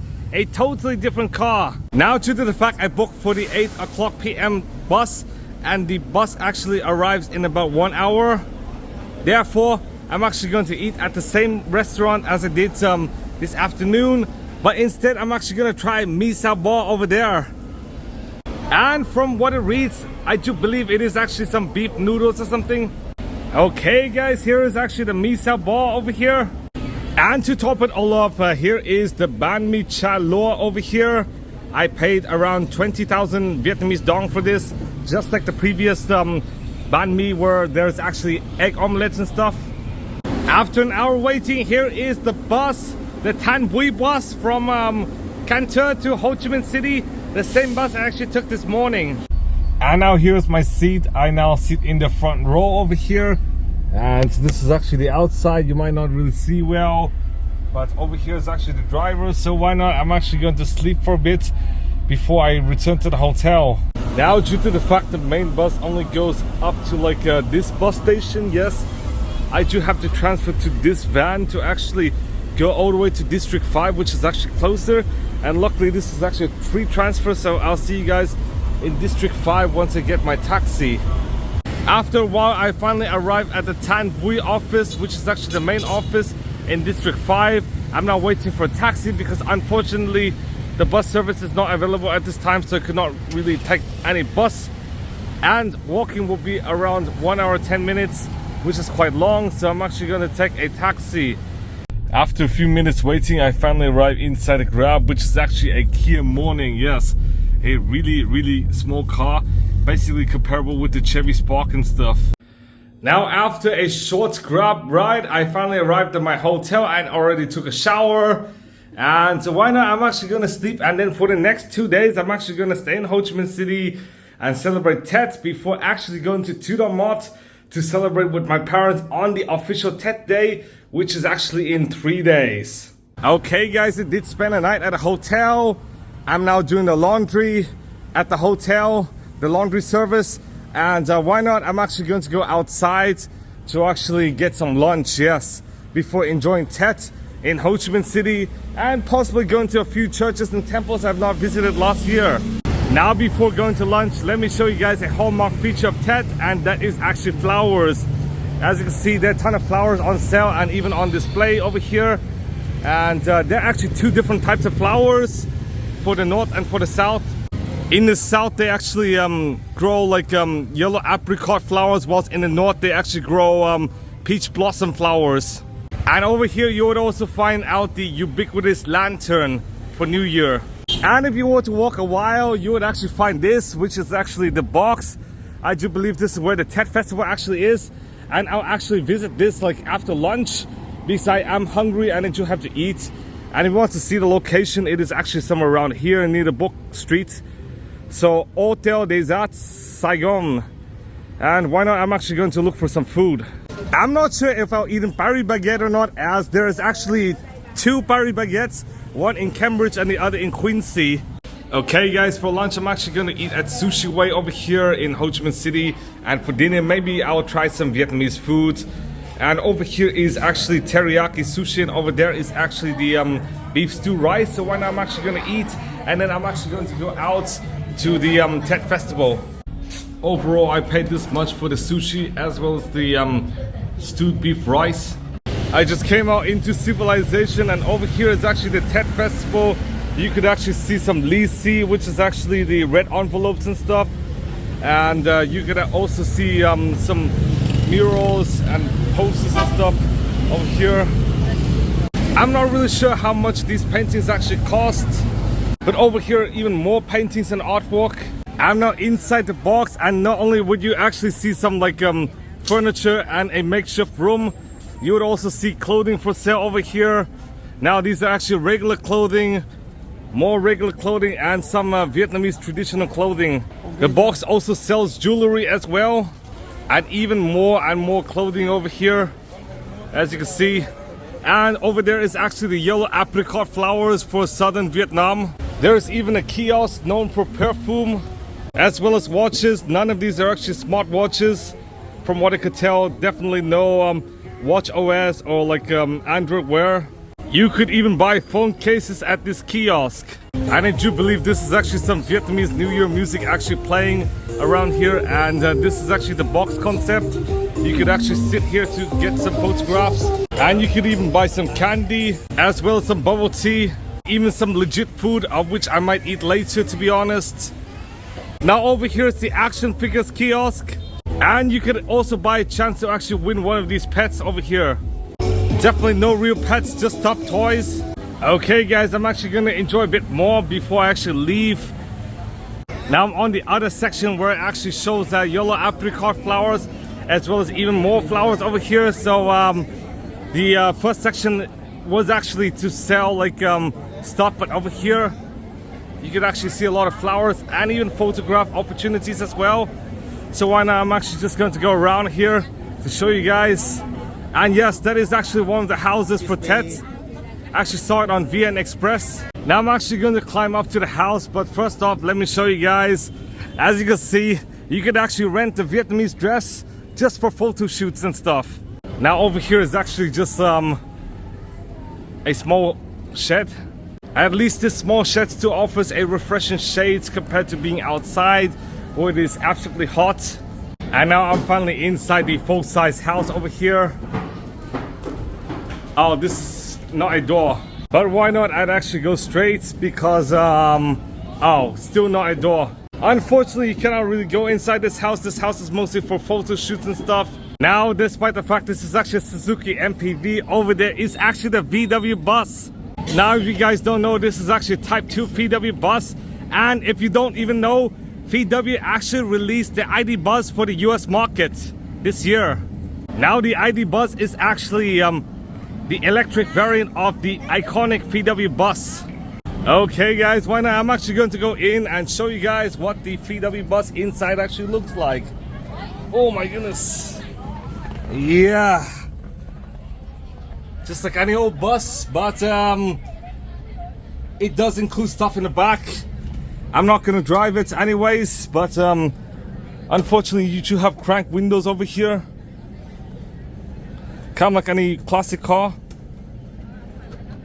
After taking 1 hour nap at this mall over here, I just arrived outside, and as you can see, there are actually some Christmas decorations over here, and even a Ferris wheel as well. Now this is actually the Italiani's wood fried pizzas bistro. So right now I'm actually going to go in again, and you could actually find some restaurants over here. This is actually the 5th level, so why not? I'm actually going to go down, and I'm actually going to walk all the way to the Tan Dinh Church. I just went outside now, and over there is actually Nest Cafe, but you cannot really enter. This is more just for props. And over there, if you cannot see, is actually the 95th anniversary of the Communist Party, which will happen in the next few days. And over there is actually a portrait of Ho Chi Minh. I'm now very close to the Tan Dinh Temple, and over there is actually the Lê Văn Tham Park. I'm not sure if I'll actually go there or not, but yes, over there is actually the park. Now this park used to be a cemetery under the name Mac Dinh Chi, but now it is actually a park. And the old cemetery actually had a wooded bucolic setting surrounded by a tall concrete wall with the gated entrance on Hai Ba Thong Street. And it actually originated as a burial ground for those killed during the 1859 battle for the Giac citadel. Another fun fact about this park, aka cemetery, was it was actually built by the colonialists in the European style. Let me show you guys once I actually go in. Now over here is the park, and yes, it is quite reminiscent of many European parks I've visited, from like Sofia to Belgrade, all the way to Barcelona, Paris, Amsterdam, London, you name it. It even has a European style statue, aka sculpture. Let me show you guys. Yes, if you look closer, that is quite distinctively European. And similar to many Vietnamese parks, there are actually playgrounds over there, as well as football courts, pavilions, and even a garden. Now, even though this park is quite diminutive, nonetheless it is still quite significant. In the 1980s, because of the communist takeover of Saigon, the Vietnamese communist government declared a cemetery a corrupt reminder of the past. And in 1983, the Ho Chi Minh City's People Committee actually passed a resolution to abolish the cemetery and ordered all remains to be exhumed and then removed. And then they actually converted it into a park over here. Instead of like seeing all the dead bodies and stuff, instead you actually have outdoor space, which is quite good, to be honest. Now, due to the impending Tet holiday, there are a lot of flowers for sale in this park as well. After a few minutes at the Le Van Tham Park, I finally arrived at the Tan Dinh Cathedral over there. I'm now going to cross the roads. I do believe road crosses are quite dangerous, to be honest, because motorcyclists, even with right on reds, don't even yield to the pedestrians, and some people even bypass. Well, not this person, however, but I actually do see some people actually cross the crosswalk to actually bypass the red lights. I'm not even joking. And over here you can actually see some old iPhones, including the 6S, 6S Plus, 7 Plus, and I do believe these are actually 5Ss, and the some of the older Galaxies. I'm not sure if this is correct, but I do believe that is the Galaxy Y, a really small and ancient Galaxy phone. After a short while walking, I finally arrived. The Tan Dinh Church. Now over there is actually a statue of Jesus Christ, kind of reminiscent of Christ the Redeemer, but nowhere as big. And as you can see, there's quite a distinctive flair in this church. This church is actually painted pink. Now, this church was actually built during the 1870s and was opened somewhere around 1876 or something. Now, similar to many European churches, this church is actually built in European architecture styles and incorporates neo-Romanesque, neo-Gothic and neo-Renaissance elements. Since 1957, this church is unanimously known as the Pink Church, just because this church was actually painted pastel pink during the time in both the exterior and in the interior. Similar to the Notre Dame Basilica in District 1, this church also belongs to the Archdiocese of Ho Chi Minh City, and it is actually the second biggest church only after that. But unfortunately I cannot really go to the Notre Dame Cathedral just because it is still under construction, aka renovation, similar to last year and this year as well. And you could actually see another, I do believe this is actually a Mary, to be honest, but you can't really enter this church. Unfortunately, I cannot really find any entrances, so I would call this a pass, similar to the Notre Dame. Unfortunately, this church is also under construction to some extent, so hence you cannot really enter from the rear. But anyways, you could really only take pictures, which is kind of unfortunate. Similar to Notre Dame, I could not really go in, so yeah, why not? I'm actually going to go all the way to Vinh Nghiem, which is sort of nearby. Now, these two churches make me reminisce my time in Zagreb, because in Zagreb, both the Zagreb Cathedral and the St. Mark's Church actually closed due to the earthquake in 2020. So yeah, I do have to go to Vinh Nghiem Temple now. Next to the Tan Dinh Church is actually a secondary school over here. If you could see THCS meant secondary school, lower secondary school. THPT would mean upper secondary school. So basically this school teaches like grade 6, grade 7, grade 8 and grade 9. I've not really been to any primary nor secondary school in Vietnam, as my upbringing is mostly in the West. And going several dozen more steps would actually review the Tan Dinh market over there. I'm actually going to go in before going to the Vinh Nghiem temple. I'm now attempting to cross the road, but there's still a stream of motorcyclists. Yes, I'm not even joking, and now it's stopped. And we have to wait for maybe another like minute or two. But crossing the road is absolutely chaotic in Vietnam. Crossing the road in Vietnam is basically nothing like in Europe, nor the US, nor in other first world Asian countries. Now in the store you would actually find clothes, some beauty products over here, including some hair products as well as conditioner and shampoo and stuff, as well as food, which actually consists of dry shrimp as well as some nuts, as well as some fish. Now over here where some of the fruits and vegetables are actually sold, you could even see some clothing being sold to actually prepare for Chinese New Year, aka Tet. You could even find some luggage and some bags being sold, which makes this sort of the smaller version, the more diminutive version of Ben Thanh Market. I'm now on my way to Vinh Nghiem Temple, and this is what a typical residential street looks like. Well, not really typical, as I do presume this is actually at the upper middle class or upper class. As you can tell by the car inside, I do believe it's some Beamer of some sorts, but I cannot really peek in because I'm scared there might be alarms and stuff.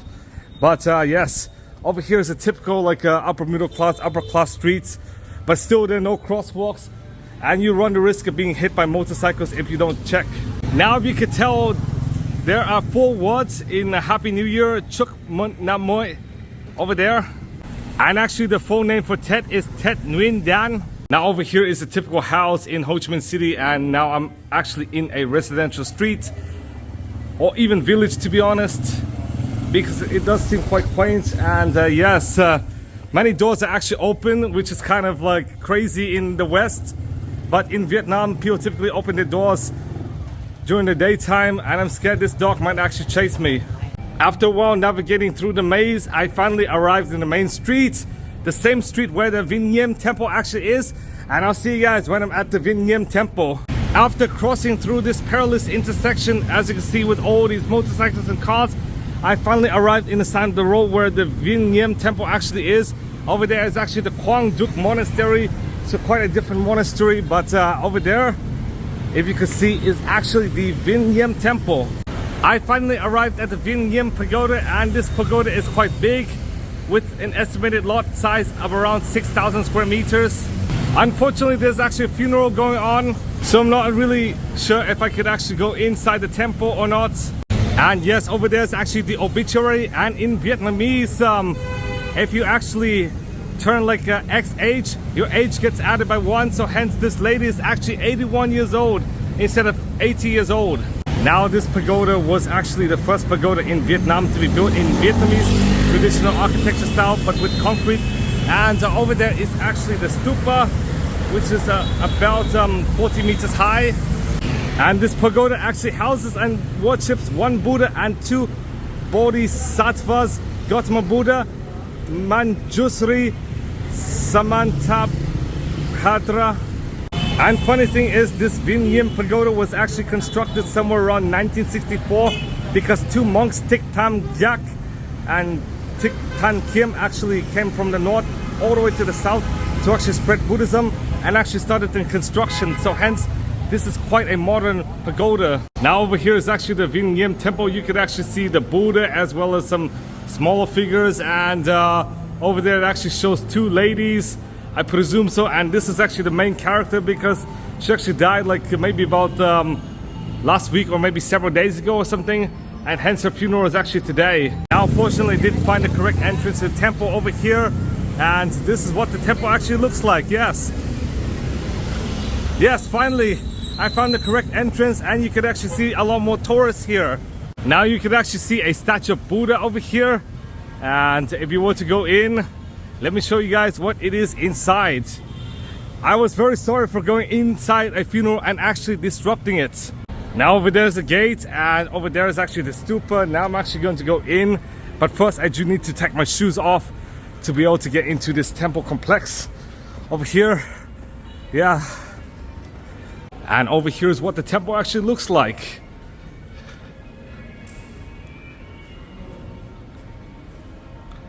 With even a bigger statue of Buddha here, as well as 2 accomplices of Buddha. Over there is a bell. And yes, this is what Buddha actually looks like. Now over here, even more worshiping spaces, and you could actually see Nguyen Phu Tron as well as Tran Dai Quan, two recent leaders who actually died. And yes, this leader actually died like only about 6 months ago.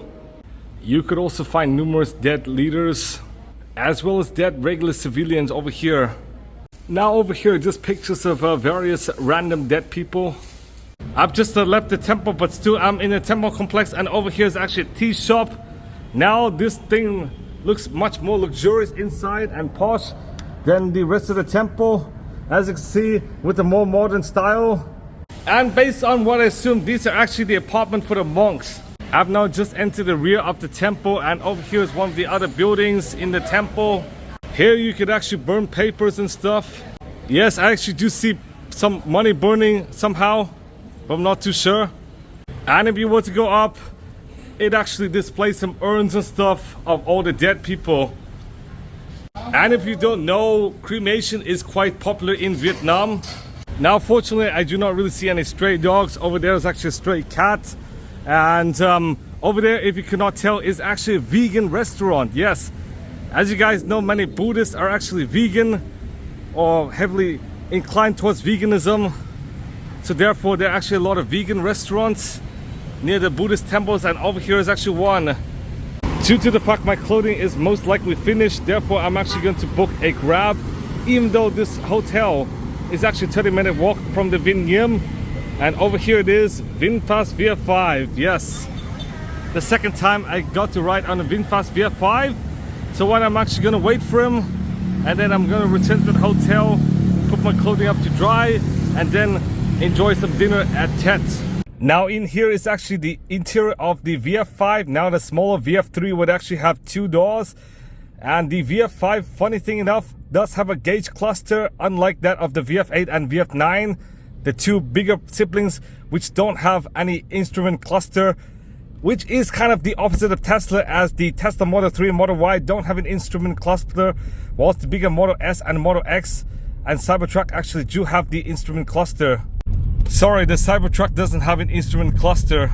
And the infotainment system on a VF5 is unfortunately smaller than that of the VF8 and VF9.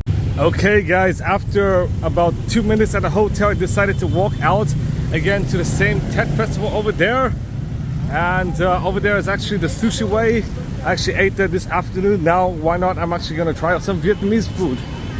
The Tet festival is way too crowded. I cannot really find any chairs or anything. It's way too claustrophobic, so why not? I decided to eat here. I'm not sure if it opens or not, but over here it is. This restaurant. Okay guys, now for food, I'm actually gonna try a Vietnamese escargot with mango, aka cha ok tom soy. I'm sorry if I butchered the Viet pronunciation.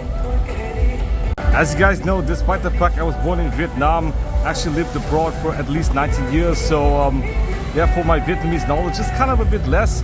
Also, I do have PTSD, which kind of affects my ability to actually speak Vietnamese. Fun fact. Well, the PTSD most likely came from my family, based on the fact they treated me abominably. And over here it is, my escargot. It might be a bit overpriced because most food here is around 50 to 60,000 dong. But this is an actual restaurant, and why not? I'm actually going to eat this before going out to the Tet again. After eating, I just returned to the Tet festival over here. There are actually a lot more people now because of the cooler weather compared to the daytime. And as you can see, the house is now lighted up with various colors. Now purple, red, green. Okay guys, yes, there's still some yellow apricot flowers instead of peach blossom flowers over here, but in Hanoi you would actually see something different. Now I'm slightly outside, and over here is actually a full house in the colonial style. Not really Nest Cafe because you cannot actually go in, but you could actually go in there, which is actually coffee parlor, Hala Coffee. And at night the entire Notre Dame Cathedral actually lights up in yellow over here. Now getting further out of the festival, here is a guy playing violin. After some bit more walking, you would actually find this whole mural, and this mural actually belongs to the Diamond Plaza. Now, before I did not really know the name, but yes, it is actually called Diamond Plaza, and you could actually find balloons for sale as well as some toys and stuff. So here it is around. You could also find some embellishments as well over here. And of course a luxurious plaza inside. Not only is the box concept busy, but you could also go to the book street and it'll also be busy as well. Let me show you guys inside the book street. Quite busy, to be honest. You could actually find a lot of stuff for sale, including books and stuff, just like I showed you guys earlier in the video and in the previous video from the previous year. And here are the peach blossom trees being used in North Vietnam. Okay guys, this is actually the front facade of the Notre Dame Cathedral. And now, before going to the Nguyen Hue Street, why not, I'm actually going to go to Circle K to actually order some water as well as soda. Now, if you don't know Circle K, there are actually several locations of Circle K in Boston, even though Circle K is actually more common down south, where Circle K is actually used as a gas station.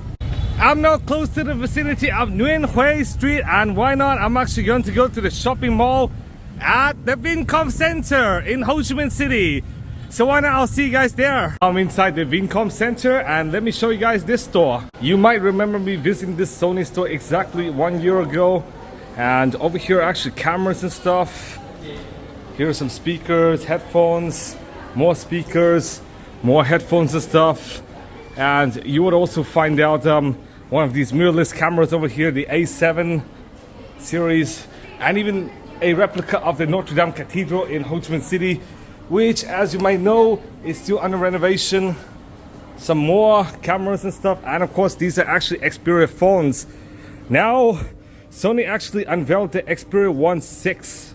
Now, these were actually unveiled around last year, and this year the Sony Xperia 1.7 would actually come out. But the truth is, nobody really cares about Sony phones, as Sony is kind of floundering on its own because of its naming scheme, from like the Xperia S to Xperia T to Xperia Z, and then like XZ and stuff, and of course the Xperia 1 and then 1.2, all of which are actually confusing. But over here is the 1.6.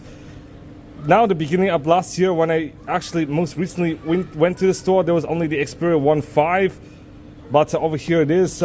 This is actually the Xperia 10.6, which is actually a more budget phone. And you could also find TVs as well. Now, I also visited a comparable Sony store in Berlin at the Sony Center around 3 years ago. But as you can see, Sony TED 2025, there are also some embellishments for TED 2025 at the Sony store as well, which is kind of rare compared to those in like Europe and the US. Now, over here it is, Lê Lợi Street. Over there is actually Nguyen Hue, where there'll be some fireworks, I do believe so, but I'm not too sure. As you can see, over there are actually fireworks, some firecrackers. Unfortunately, all of Nguyen Hue is actually barricaded, so you can't actually go left or right, but you can actually watch the rehearsals over here. I'm sorry if the view is obstructed. There are hundreds of thousands of people over here.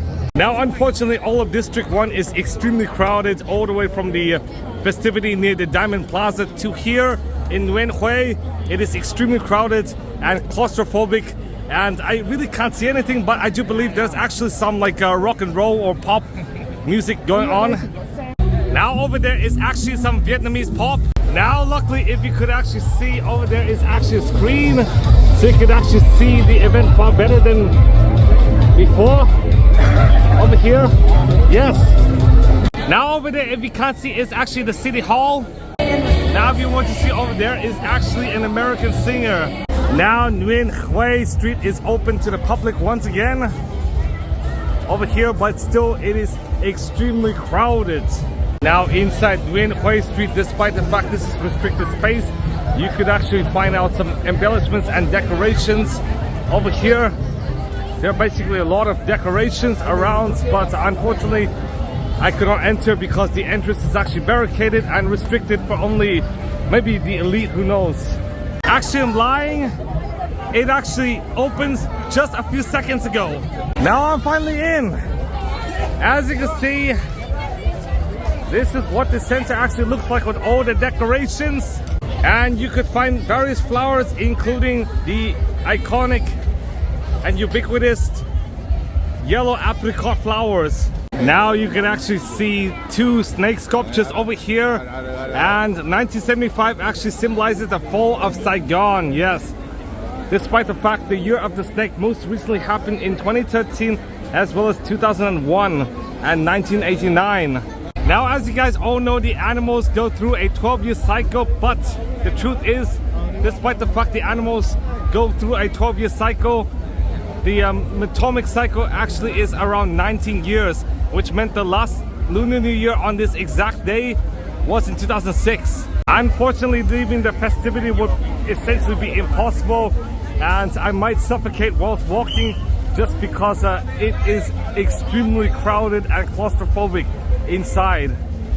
Tons and tons of people, thousands, tens of thousands, maybe even hundreds of thousands of people congregating just in this like vicinity alone.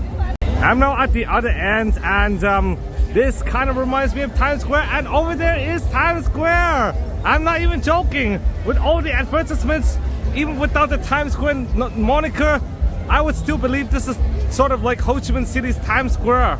And if you were to go a bit further east, you would actually find out this, which is actually a replica of the Leaning Tower of Pisa in Italy. Now, Pisa is sort of a tourist trap on its own, and I would recommend actually going to Bologna, which is also a city in Italy, also with a Leaning Tower, sort of. And this ceremony is not only sponsored by Italy, it is also sponsored by South Korea as well, the Netherlands, Indonesia, as well as several companies. You could also find Thailand as well as Singapore over there. That is a replica of the OCBC Skyway as well as the Super Tree at the Gardens by the Bay, if you could remember from one of my vlogs. You could also find the Russian Federation, yes, Russia, as well as the US over here. Now, the reason why the US only has relations with Vietnam for 30 years is because of an economic embargo actually placed on Vietnam between 1975 and 1995. But why not? I'm actually going to cross through the replica Super Tree. Now I'm currently crossing through the replica Super Tree. Yes, before I actually went to the real Super Tree. Well, if you did not remember, it was just 5 days ago when it was still in Singapore. Now over here, if you can tell, it's actually a replica of the Gardens by the Bay. Yes, yes, remember from Singapore? Just a few days ago, I actually visited the Gardens by the Bay, but unfortunately, it is impossible to cross anywhere. I'm now in a standstill just because of all the crowds here. Now I'm at the very end of Nguyen Hue, and 1975, 2025, there are actually two robots. Yes, two robots here. And why not? I'm actually going to leave because it is way too damn claustrophobic to be in here and to sustain my life here. So why not? I'm actually going to see you guys later. Okay guys, I just hit the very end of Gardens by the Bay. Luckily there's far less traffic than before, and why not? I'm actually going to go to the very end before returning to the hotel. Now after a while I finally exited to the harbor over here near the Bac Dang Wharf, and you can actually see some flags of ASEAN member states over here.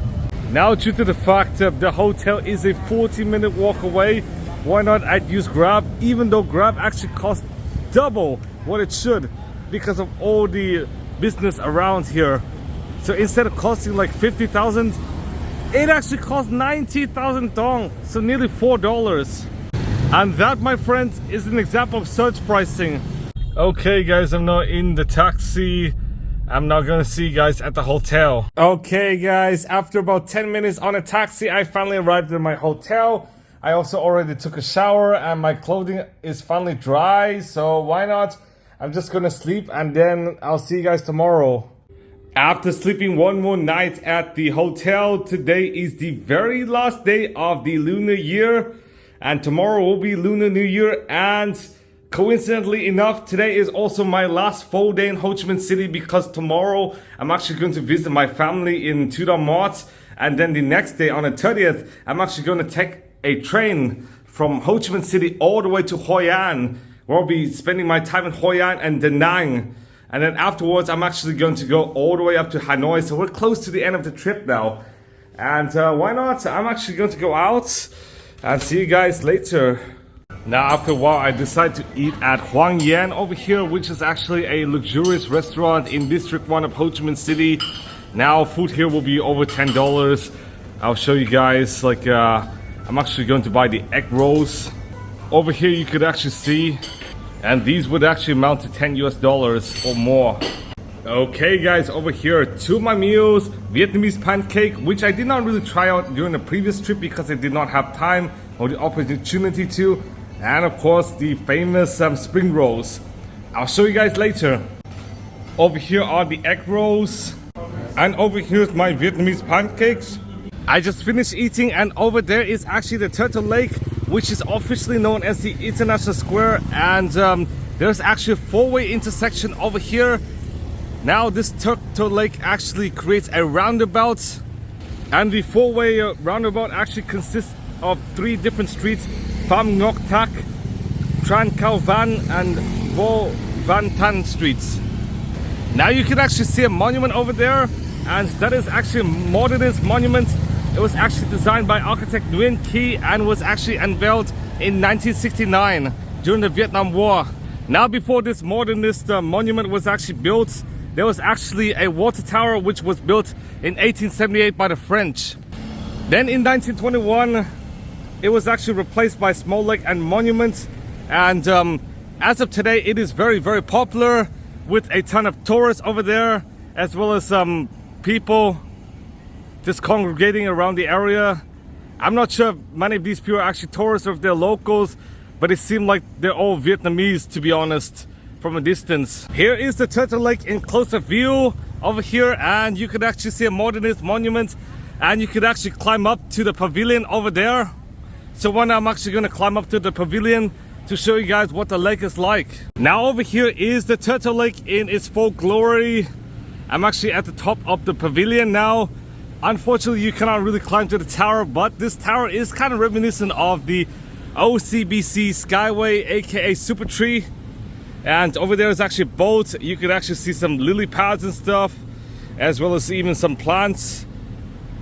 Yes, it does look quite serene from up here, and Ho Chi Minh City is obviously quite quiet and serene during Tet, and this is the first time I really enjoy Ho Chi Minh City, because every time I go to Ho Chi Minh City it's full of like motorcycle traffic, car traffic and stuff, the risk of being hit by motorbikes.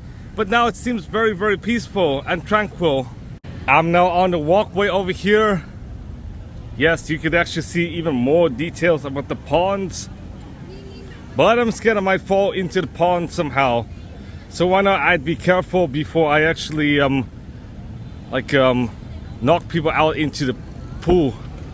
Now as I walk to the box, aka the place I visited yesterday, I would actually see it actually closed. Let me show you guys. As you can see, the gate is actually barricaded, which means you can't really go there anymore. Which means all the 40,000 dong food, well, it's just gone already. Until maybe, I do believe in several more days it will reopen. Or who knows, maybe even one more year.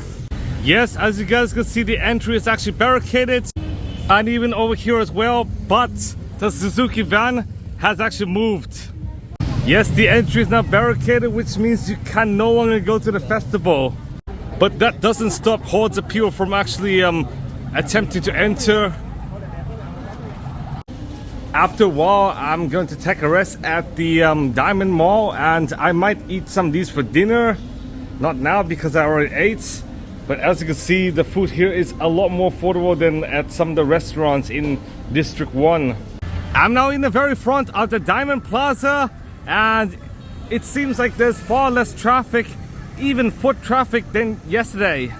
But despite the closure of the Tet Festival, the book street is still open. Yes, as you can see, there are still a lot of people around here. And the weather is so much better than like yesterday or days prior. Yes, there's still some pedestrian traffic. Now over here is Ho Chi Minh City's post office. There is still a lot of foot traffic inside, unlike the Tet Festival. And yes, this is what the book street looks like inside, with yellow apricot flowers, as well as Lunar New Year ornaments and embellishments. Now, depending on the time zone, every 23 years, the Vietnamese Lunar New Year could actually fall on a different day, like one day different from Chinese or Korean New Year. And fun fact, since 1873, Japan no longer celebrates Lunar New Year. Instead, it actually celebrates Gregorian New Year, just like the West. What's even more shocking was in 1943, Vietnam actually celebrated its Tet 1 month after China or Korea. Now at the post office, not only could you actually send mail or even receive mail, you could also buy souvenirs. So it's more than just a post office like in Boston or Cambridge. And you could also buy some paintings and murals over here, as well as even Buddha, the fat Buddha. And no, I might not buy any of these because by the time I enter the US, it might be cracked somehow. But you could actually see some iconic buildings in Ho Chi Minh City, such as the Notre Dame Cathedral, I do believe so, Ben Thanh Market, as well as rural Vietnam during the 20th century. I'm not sure if I'll hop on the Samsung bus or not, as I do believe it might be some tour bus. But over here it is. There's actually a bus which advertises the new Galaxy S25 Ultra. And still, the Notre Dame Cathedral is closed to the public, which means the earliest I could actually visit is maybe 5 years in the future when I return to Vietnam, the next time I return, because I do hear it would actually reopen in around 2 or 3 years. I'm not really sure based on the schedule, because the Ho Chi Minh City MRT actually took forever to open. So the schedule, you could actually take it with a grain of salt. Okay guys, if you want to see a guy with this basket, then just avoid him, because he'll actually scam you out of money. And he's the guy who actually polishes your shoe, or claims to polish, but then makes your shoe a lot worse. So just avoid him, or avoid any of these type of people. Now, before going to Nguyen Hue Street, why not I'd stop by the Vincom Center one more time to actually go down to the Vinmart, so I could get some water for around 7,000 Vietnamese dong. Unfortunately, the mall has closed. You can't really enter the mall. Yes, today is practically New Year's Eve. Now, if you were to walk a bit more, you would actually find the mall called Union Square. There are actually several different malls just in District 1 alone. And yes, Union Square is where the Rolls-Royce dealer actually is, over there, as well as the City Hall. Unfortunately, the dealer has closed, and if you were to peek in, there are actually no cars inside, so just essentially nothing. But here is the City Hall in its full glory, and as you guys can see, Nguyen Hue Street is open at this time. And over there is actually a statue of Ho Chi Minh, and you can actually see some yellow apricot flowers and stuff. And why not I'd go a bit further in. And if you were to see over there, that is actually the Bitexco Financial Center, which is one of the tallest buildings in all of Ho Chi Minh City. You actually do have a platform to actually look at, as well as the sky view, so you can actually see Ho Chi Minh City skyline. But I actually visited it last year, and if you want to check out last year's vlog, it is down in the description below. And you would actually see the Nguyen Hue flower over there, as well as the Year of the Snake, and even more snake.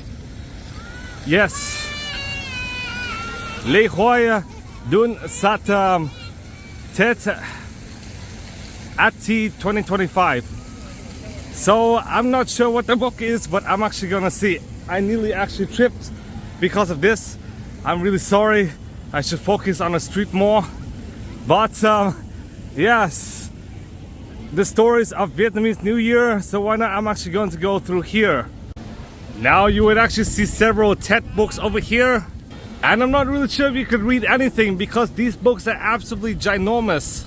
But over here you can actually see the Ho Chi Minh 50 exhibition, because as you guys all know, Saigon actually fell to the communists in 1975, And Vietnam was actually founded in 1945 in its current form, aka the Democratic Republic of Vietnam, today the Socialist Republic. But during the Vietnam War, Vietnam was actually divided into two different sectors. One is actually the communist north and the other is the capitalist but plutocratic south. And for me, I consider neither to be democratic, but the north is actually characterized as a communist republic, whilst the south is more of a plutocracy. But why not, let's enter the exhibition, shall we? Okay guys, let's start from World War II. During much of the 19th and early 20th century, Vietnam was actually colonized by the French, similar to Cambodia and Laos, and all three of these constituent nations were part of Indochina. During World War II, Japan actually took control of much of Southeast Asia, and in 1945 Ho Chi Minh actually declared Vietnam as independent and created a communist republic on September the 2nd. And he actually read the Declaration of Independence at Ba Dinh Square in Hanoi. However, the colonialists did not actually take this very kindly, and they proudly invaded Vietnam between 1945 and 1954, with the end of the war being the Battle of Dien Bien Phu. And later that year, the Geneva Accords was actually signed to actually restore peace in Vietnam, but instead that actually backfired as Vietnam was divided into two. South of the 17th parallel is actually southern Vietnam and north is actually northern Vietnam. Western powers actually promised that Vietnam would actually garner free elections, but the US decided to actually fulfill the division, and therefore Vietnam was actually divided and the war actually began with the puppet regime actually installed down south and the Ho Chi Minh regime up north. As you guys all knew, the southern regime was actually ran by Ngo Dinh Diem, who was really corrupt and a kleptocrat, and he was actually assassinated in 1963, just a few weeks before JFK's assassination. Now all of this was due to the fact Ngo Dinh Diem was not really popular amongst the Vietnamese people, especially the Buddhists, given the fact he was actually a Catholic.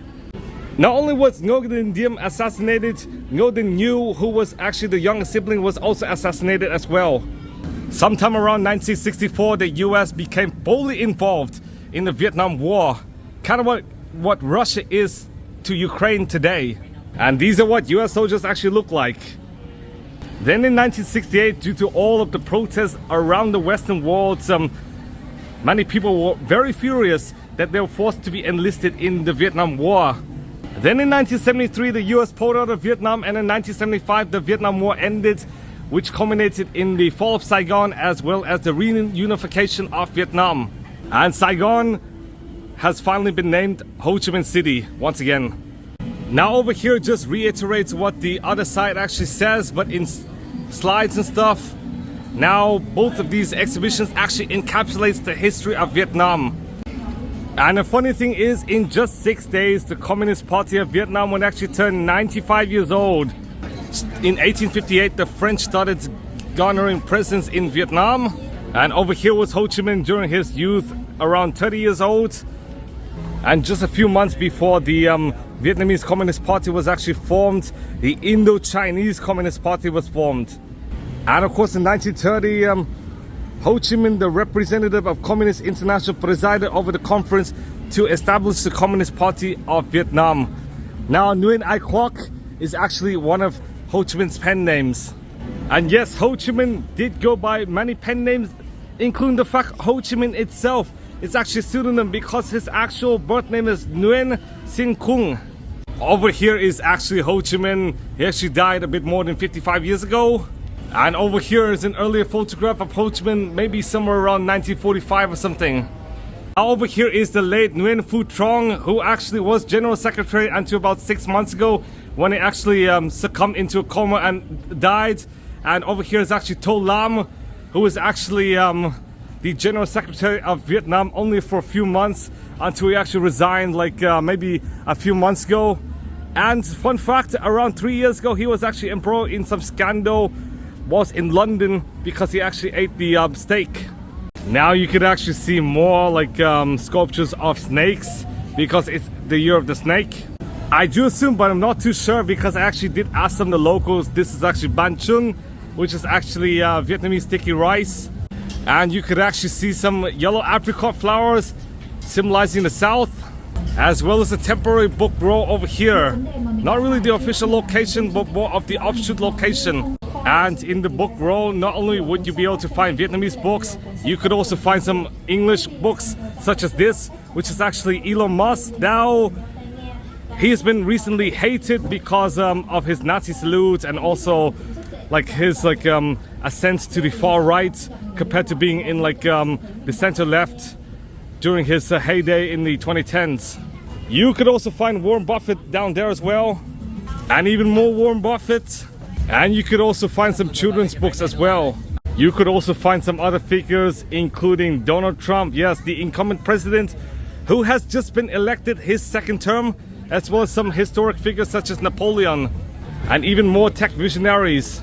You could also find some toys as well as some board games and stuff. And you could even see the Guinness World Records book over here. Now inside the Guinness Book of World Records, you would actually find some Guinness Book records in Vietnam, including this, the most consecutive yoga positions underwater in Nam Dinh, which is actually a city in northern Vietnam. And unfortunately, you may be out of luck if you're trying to find Thai Ngoc, because he's not going to be on a list. He's not even officially recognized in the Guinness Book of World Records as the guy with the longest no sleep time, because he does sleep intermittently, maybe 1 or 2 hours every several days or something. But for 50 years or a bit more than 50 years, depending on what source you read, but most sources would actually agree it's in 1973. He actually quote-unquote stopped sleeping because he developed debilitating insomnia due to the PTSD accrued by the Vietnam War. And if you were to continue your descent, you would actually see another part of the Book Street Festival over there. And over there is actually the Saigon Center, one of the many closed shopping malls, which also includes Vincom Center and Diamond Plaza, as well as M Plaza and several others. Oh, as well as Union Square. So this is effectively the 5th I visited in just District 1 alone. In downtown Boston, there are only 2 closed shopping malls, one of which is Prudential and the other is actually Copley, both of which are adjoining with each other. And still in Boston proper, but outside of downtown Boston, you would actually see several other shopping centers such as the South Bay Shopping Center and Boston Landing. But those are just strip malls. Now you would actually see several others, including Cambridge Crossing and Cambridge Side Galleria in Cambridge, Mass, as well as Fresh Pond. But those are nowhere significant, and none of them actually include luxury shops and stuff. Now in Cambridge, you would also find out the Porter Square Plaza, and in Somerville you would actually find Assembly Row. And in the Brookline-Newton border, you would actually find the Chestnut Hill Mall, as well as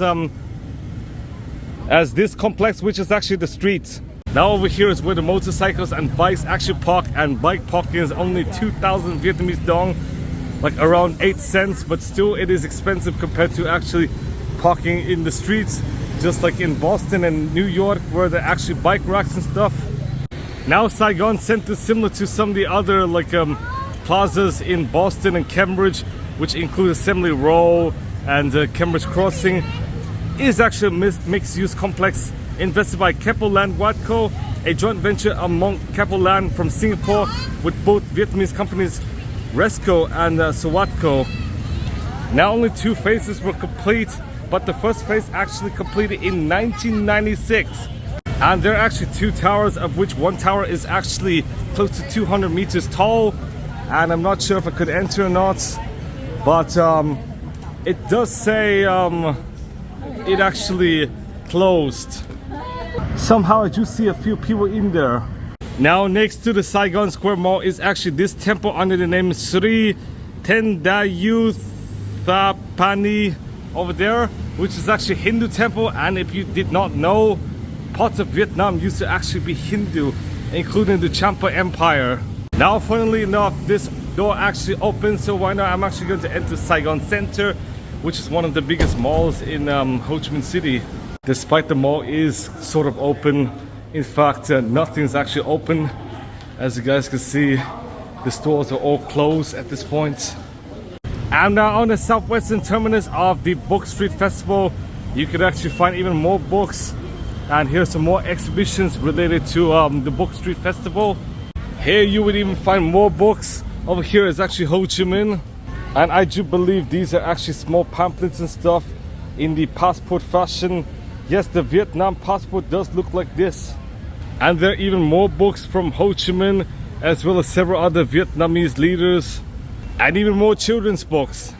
And you would even find books from historic figures ranging from Aristotle all the way to this. And even history books of Vietnam, including Cho Lon, as well as Saigon during colonial era. Over here is a set of 5 Miko selection books, and if you were to see, there's at least some creativity, because this is actually a replica of Ben Thanh Market, which actually comprises of these sets.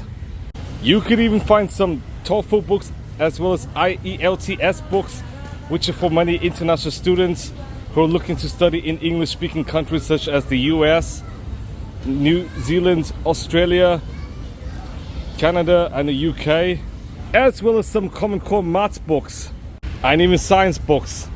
And as you guys all know, Vietnamese people actually value education, not only for them but also for their children.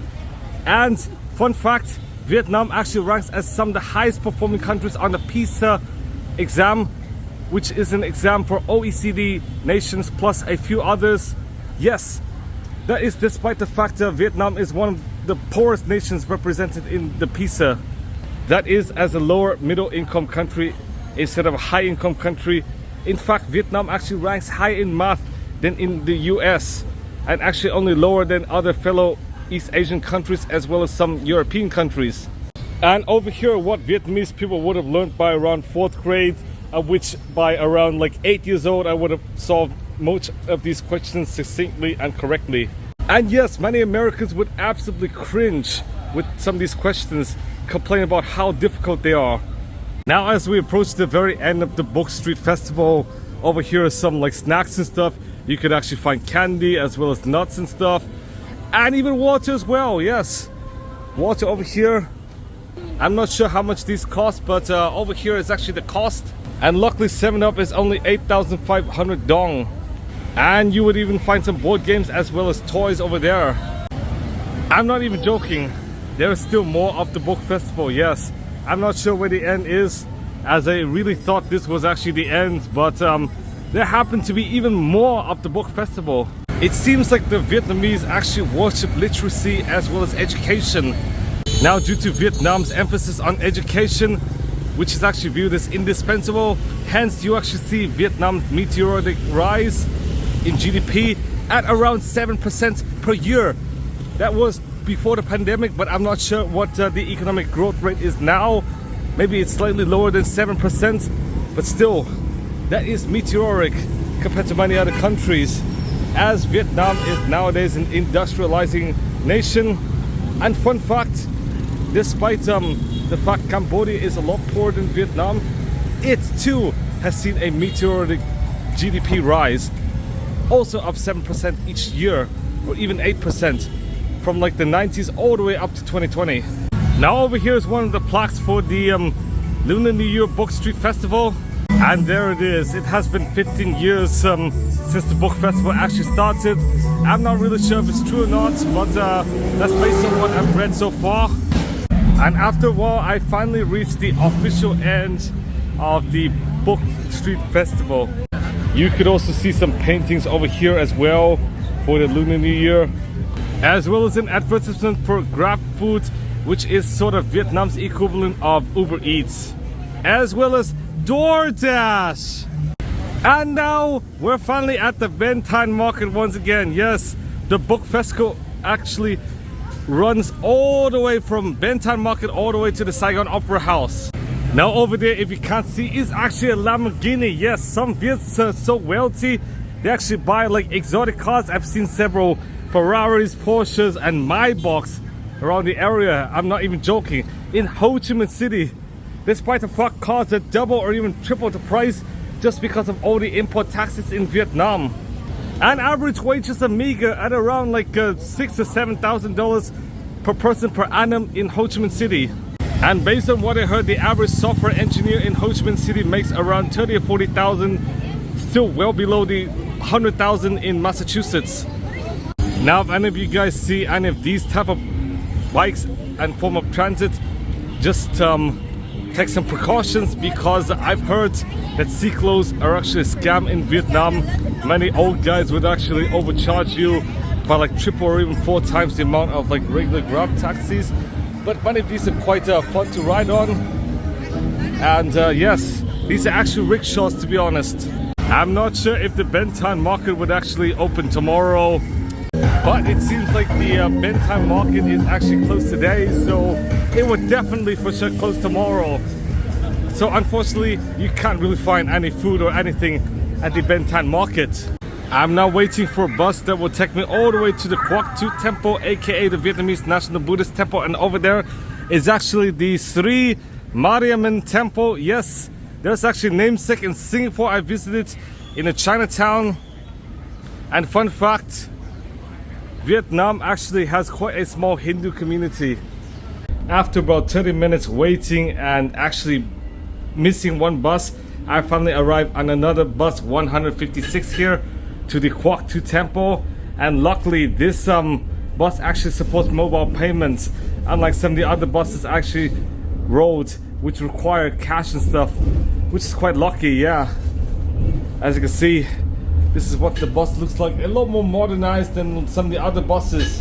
After about 10 minutes, I finally arrived at the Binh Duong hospital, which meant the civilians hospital. Yes, and you can actually see some more shops and stuff, even though this is definitely not District 1. In fact, I even saw the Vincom Center somewhere around here, but I cannot show you guys because I passed it for at least a few minutes already. But over here it is, the vicinity. I'm now going to take a 10-minute walk all the way to the Ngoc National Buddhist Temple. And fun fact, I only pay 5,000 Vietnamese dong for the bus. Yes, even cheaper than that of the older buses, which is 7,000 fixed. After a several-minute walk, you would actually find out this, which is actually the Vietnamese National Buddhist Temple, aka Vietnam Ngoc. And over there is actually the stupa. Now after a 10-minute walk, I finally arrived at the Vietnamese National Buddhist Temple over here, aka Vietnam Ngoc. One I'm actually going to enter, and then I'm going to show you guys. Yes, over there is actually the stupa, and if you can see, that is the temple complex. Now over there is the Viet Ngoc, which is in District 10 of Ho Chi Minh City. And if you can see, the pagoda, which is actually 7 stories tall, is full of colorful oversized statues of religious figures. And on the 1st and 15th of the month, which includes Lunar New Year, the pagoda actually opens up its 3rd and 7th floor to the public. And on other days, the 2nd floor is accessible. It actually features a shrine made up of miniature Buddhas floating against a cloudy sky mural. And this temple was actually built in 1963. So this is quite a recent pagoda, to be honest. Definitely more recent than the Giac Lam temple. But over here it is. I'm actually going to go in to show you guys what the National Buddhist Temple actually looks like. Okay guys, I'm currently in the temple now. And this is where people actually sit and congregate. But there are not so many people around, only like a few people here. I just got up the temple here. And why not? I'm actually going to go all the way up there and then take my shoes off. But over there is actually a drum, if you can't see. Now you actually see so many of the drums in Thai temples. Same here.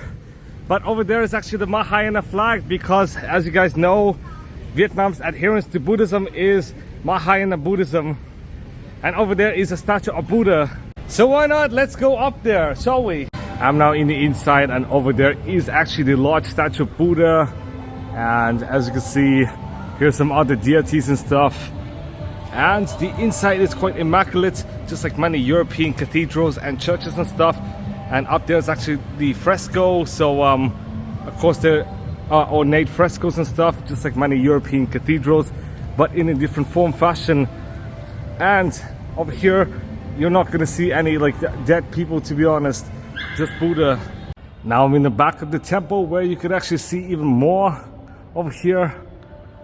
Some more worshipping places. But over there are some monks and stuff, deities, yes. And here are some more just regular plaques. And why not? Let's go down, shall we? Now I'm finally outside, and over there is actually a shop. I'm not really sure what it actually sells, but I do believe this is another part of the temple, the stupa over there. But why not? Let's go to the shop first and then go to the statue and take some pictures. Now over here you can actually see some portraits of Buddha and stuff. Yeah, some murals and even more paintings and engraving and stuff. And you could also find these. I think these are actually for tea, to be honest. Definitely not bubble tea, but just regular tea. And over there are some jewelries and stuff. And you could actually buy some souvenirs as well. Yes, so this is essentially just a plaza for the temple. Now this is quite reminiscent of many bazaars in like Europe and Asia and stuff. But over here you could actually buy some food, I do believe so. And here's some incense and some lighters and stuff. And you could actually find even more stuff here. Even some like golden statues as well over here, as well as some like jewelry. Now over there are actually bracelets, and over there are actually rings and stuff. But these seem kind of a bit small, to be honest, for many Westerners. And you could actually find many statues of Buddha, although I do believe these are quite fragile, to be honest, and they'll almost certainly break on flight. And if you guys could tell, this is actually a platform for you guys to take pictures at. Now in the lower level are some tenements where the monks actually live. So why not, the last thing we do in this temple is to actually climb up here to actually take a picture with the Buddha. Okay guys, I'm now finally at the top, at the very platform where Buddha actually stands over here. And this is the statue of Buddha.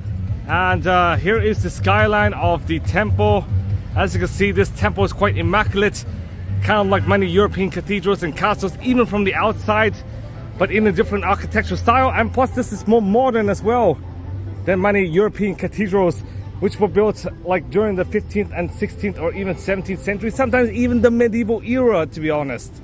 And if you don't know, this is actually the chant for the homage to Buddha. Now you actually carry some of these sticks, actually like 1 or 2 sticks or something, light it on fire and actually climb all the way up there and actually sing this to Buddha. Yes, I'm not sure how it's actually performed, but here it is.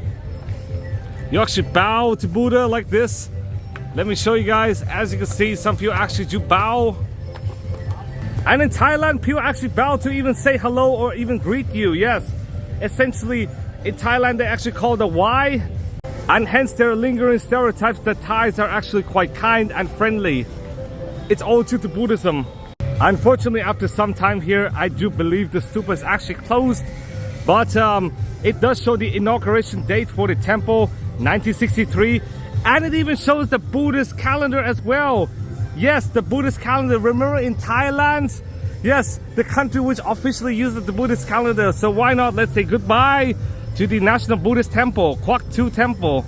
Okay guys, I just left the National Buddhist Temple, and after about 10 to 15 minutes looking for even an open restaurant, I finally found one over here in Hoang 3, which is actually District 3. So why not?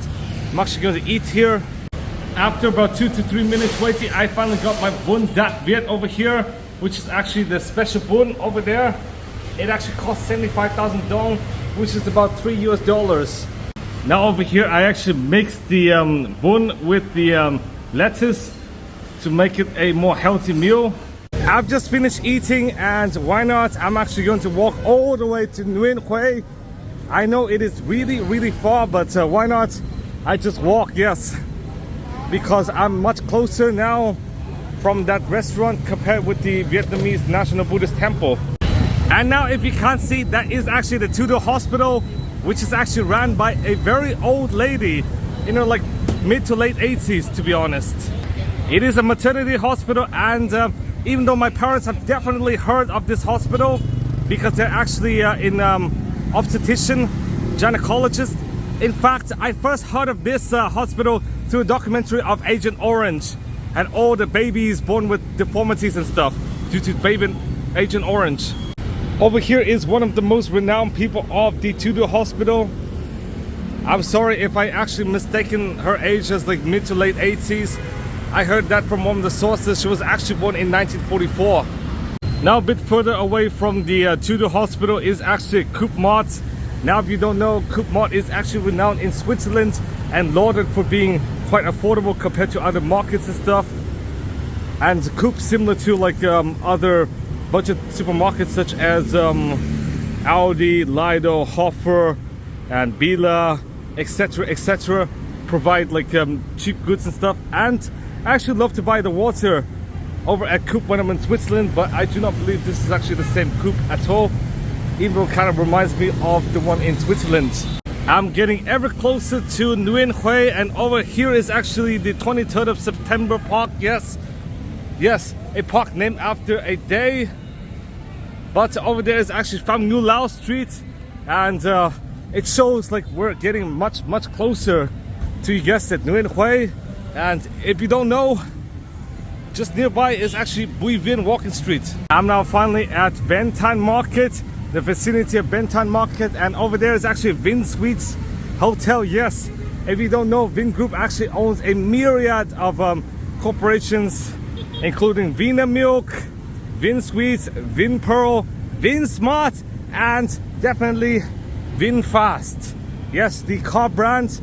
Well, Vin Smart actually does mean V Smart, yes, which is actually the smartphone division, but I have heard V Smart no longer exists, and Vin Group no longer makes any more smartphones because their smartphones flop, because many Vietnamese actually prefer iPhone or Samsung or Huawei, Xiaomi or Vivo or something, or Oppo.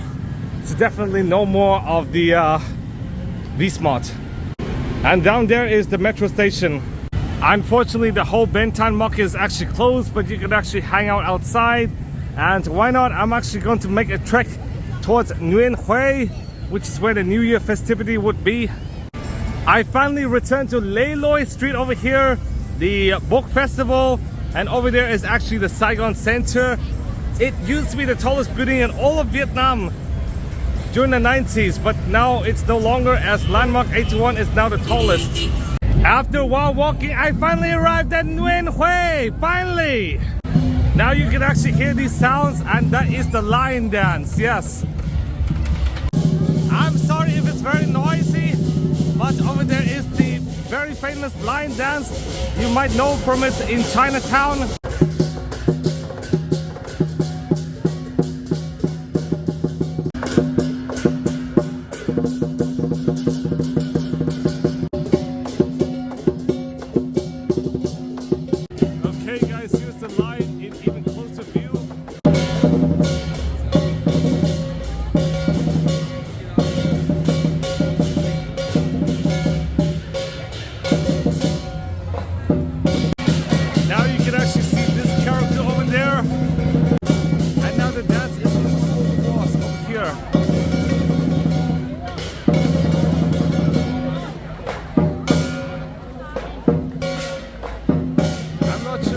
Finish.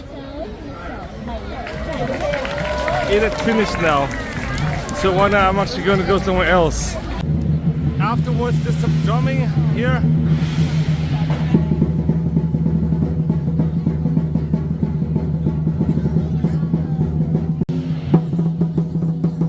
As you guys can see, several different drums. I'm now slightly outside of the lion dance, closer to the city hall, and this guy is holding two snakes. Now I would not want to, because I'm scared I might get poisoned by these snakes, to be honest, because they're quite venomous. Like, you have to be very careful and vigilant when near these snakes. That's why I don't want to go to the jungles. Now I'm at the city hall, and over there are some concerts with some lights as well, kind of like in Thailand. And 2025 actually symbolizes the 95th anniversary of the Communist Party in just a few days, like 6 days. The 80th anniversary of the founding of the Democratic Republic of Vietnam, and the 50th anniversary of the fall of Saigon. Yes, where Saigon is named Ho Chi Minh City. So why not? I'm actually going to approach this. I'm not too sure what it is over there. Okay guys, it did have to reach really far. Okay guys, the concert would actually play.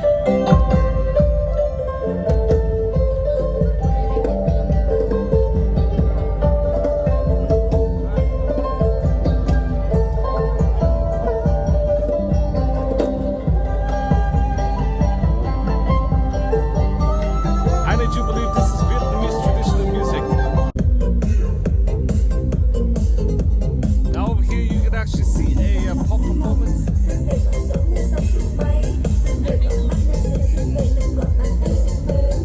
Okay guys, after that performance, there were actually 4 more performances before the show actually stops, and the fireworks would actually set out at around midnight. So why not, I'm actually going to return to the hotel and then watch the fireworks from the hotel.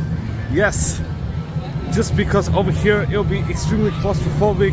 There are no restrooms and stuff, and plus I do need some sleep as well.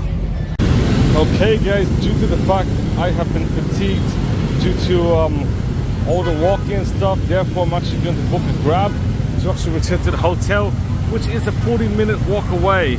Yes, around 1.5 miles. Okay guys, due to the fact that at least 2 different drivers have declined my offer, therefore I'm actually going to add in Grab Car Plus and regular Grab Car rather than the cheap Grab Car. So here it is, another car. I'm not sure if this driver would actually decline, if I actually should walk, to be honest. But yeah, I think it is absolutely busy at this part. But luckily my hotel does have a roof platform where I could actually watch the Tet fireworks from there. I now just returned to the hotel, and I do believe I might watch the fireworks somewhere around here, to be honest. Now, due to the fact I'm hungry and there's essentially no convenience food, therefore I'm actually going to stop by the McDonald's over here in Dachau. A 5-minute walk from my hotel, yes. And I actually visited here like last year before going to the Ngoc Hoang temple. And over there some guys singing karaoke, but I'm not going to tamper them. Okay guys, the McDonald's is absolutely crowded before the Lunar New Year, full of Vietnamese people. But why not? I'm actually going to go in. After a while, I finally got my Big Mac medium meal. It only costed $4, which is quite expensive in Vietnam standards, as most pho in Vietnam actually cost between 60 or 70,000 or even 75,000 dong in the high end. But nonetheless, it is still a lot cheaper than in the US. In the US, I would expect to pay around $12 or $13 for this. Now after a while, I decided to eat at my hotel. This is actually the Big Mac and fries, as well as the soda, yes. Now I'm actually going to eat, and then later I'm actually going to go up to the 6th floor and actually watch the fireworks from there. Now after eating, I decided to go all the way up to the 5th floor over here and actually go 1 more floor up until I arrive in the 6th floor, yes.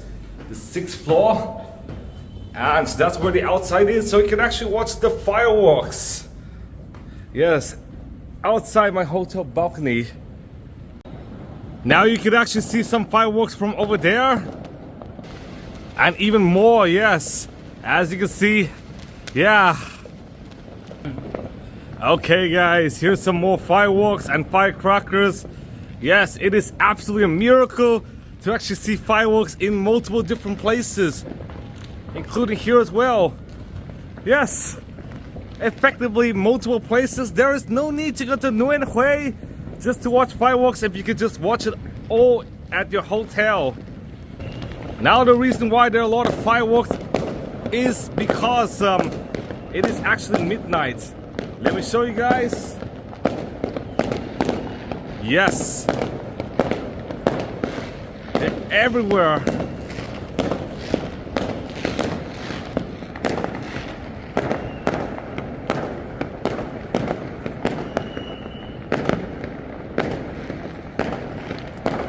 I'll see you guys tomorrow.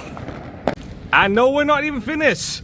As you can see, there are even more fireworks down there towards Nguyen Hue Street, and it even looks more amazing.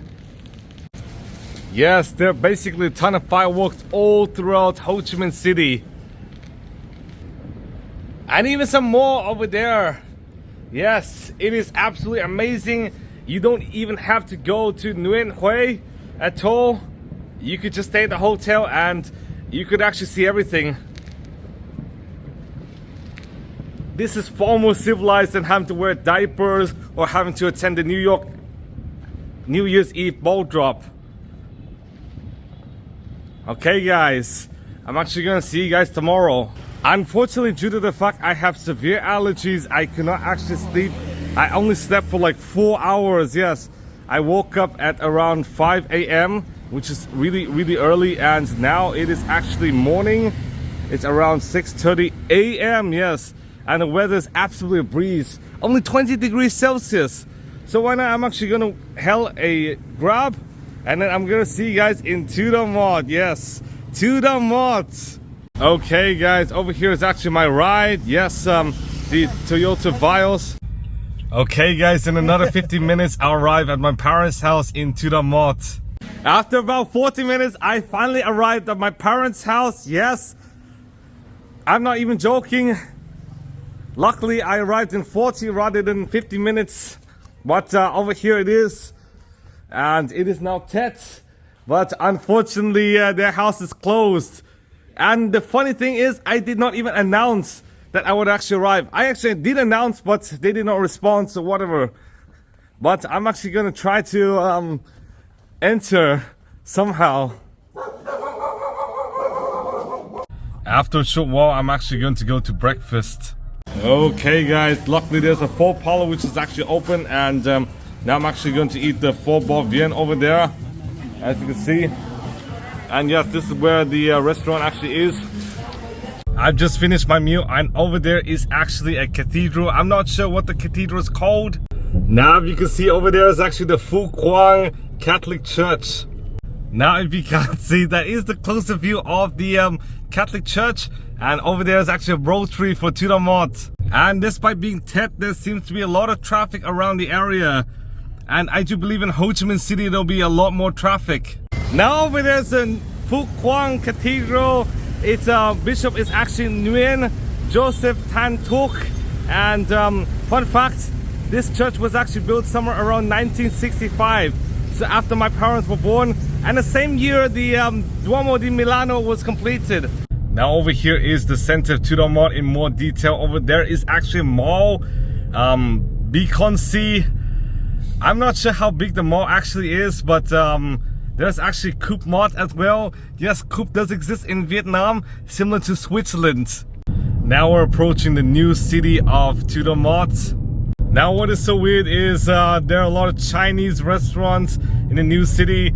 I would assume I'm in, like somewhere in like the PRC or something, the People's Republic of China, but still this is Vietnam. Now over there might be a future development, but I'm not too sure what will be built there because I don't live in To The Mod. I currently live in Cambridge. Okay guys, over there is actually the People's Committee of the province. Yes, and I do believe the To The Mod City Hall is in there, but I'm not too sure. And over there is actually festivity for Tet. Yes, I'm actually going to go in and see who I could actually talk to, because I heard some of my friends actually are here. That is even though I have never been to school in Vietnam. Now you can actually see some slogans such as Beacon Max, and over there I do believe is the New Year slogan, at tea, and you could actually see some more exhibitions as well, including even a robot snake over there. Yes, a robotic snake. And why not, I'm just gonna go around. Now you can also see this, which is a reminder of pre-colonial Vietnam over here. And there's even a platform where you could actually take pictures in for Tet. And you could find flowers for sale, as well as even sculptures and artwork as well, ranging from like Vietnamese traditional all the way to modernist artwork. Yes, many of these are quite reminiscent of Picasso. And over here is an art gallery. You can actually see a lot of things ranging from Vietnamese dress all the way to just plain old characters.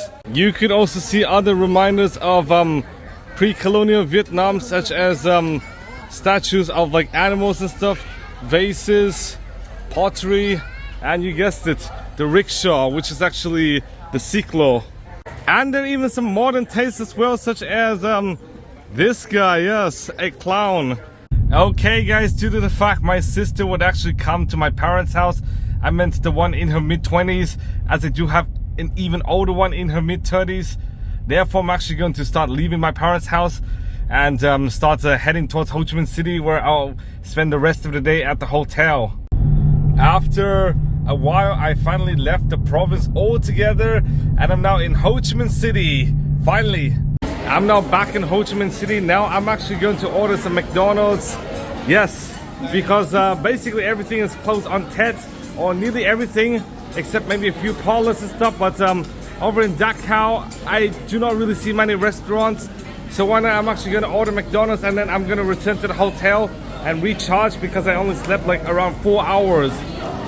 But whenever anything is open, it is extremely crowded. I just got my McDonald's, guys. Over there is actually the large fries, the filet-o-fish, the McChicken, and curly fries. Now, ironically, this McDonald's does not sell chicken nuggets, despite Vietnam's strong emphasis on chicken. Instead of selling chicken nuggets, Vietnamese McDonald's actually sell fried chicken. Yes, I'm actually gonna eat, and then I'm actually gonna take a rest. I'm quite tired and lethargic, and I do have allergies, to be honest. Now over here is the Lee C. As you guys can see, yes, I did receive 1 million dong, aka $40 from my parents. Due to the fact I'm literally finished with Ho Chi Minh City, I'm just going to conclude the video over here, even though I'm actually going to go to temple and maybe eat some dinner. But those are going to be in the next video, so if you don't see anything based on Cu Chi Tunnel, Independence Palace, aka Dinh Doc Lap, Bulong Pagoda, Museum of Ho Chi Minh City, War Remnants Museum, Thao Dan Park, Saigon Zoo, Ho Chi Minh History Museum, Ngoc Hoang Temple, Giac Lam, or Bitexco, then they're all in last year's video, because this year I just want to delegate it all for Tet. I don't want the video to be too long, as I've actually already like did a vlog. So if you want to watch last year's vlog where I go over the museums, then just go down to the description below and you'll find out the unlisted vlog. So thank you guys for watching. Please give a big thumbs up, subscribe for more videos, and I'm gonna see you guys soon. And I really enjoyed Ho Chi Minh City. I really enjoyed Tet in Ho Chi Minh City. There are a lot of fun and stuff, a lot of festivities, like especially in the days before Tet, where we have the Tet festival and even some like music and stuff. But the thing is, I'm quite introverted and I do hate crowds, so therefore I don't really enjoy as much if it's way too loud, but whatever. At least it's a lot of fun, and it's kind of a new experience, because I have not been to Ho Chi Minh City or even Vietnam for Tet since like 2006. So thank you guys for watching this very long vlog.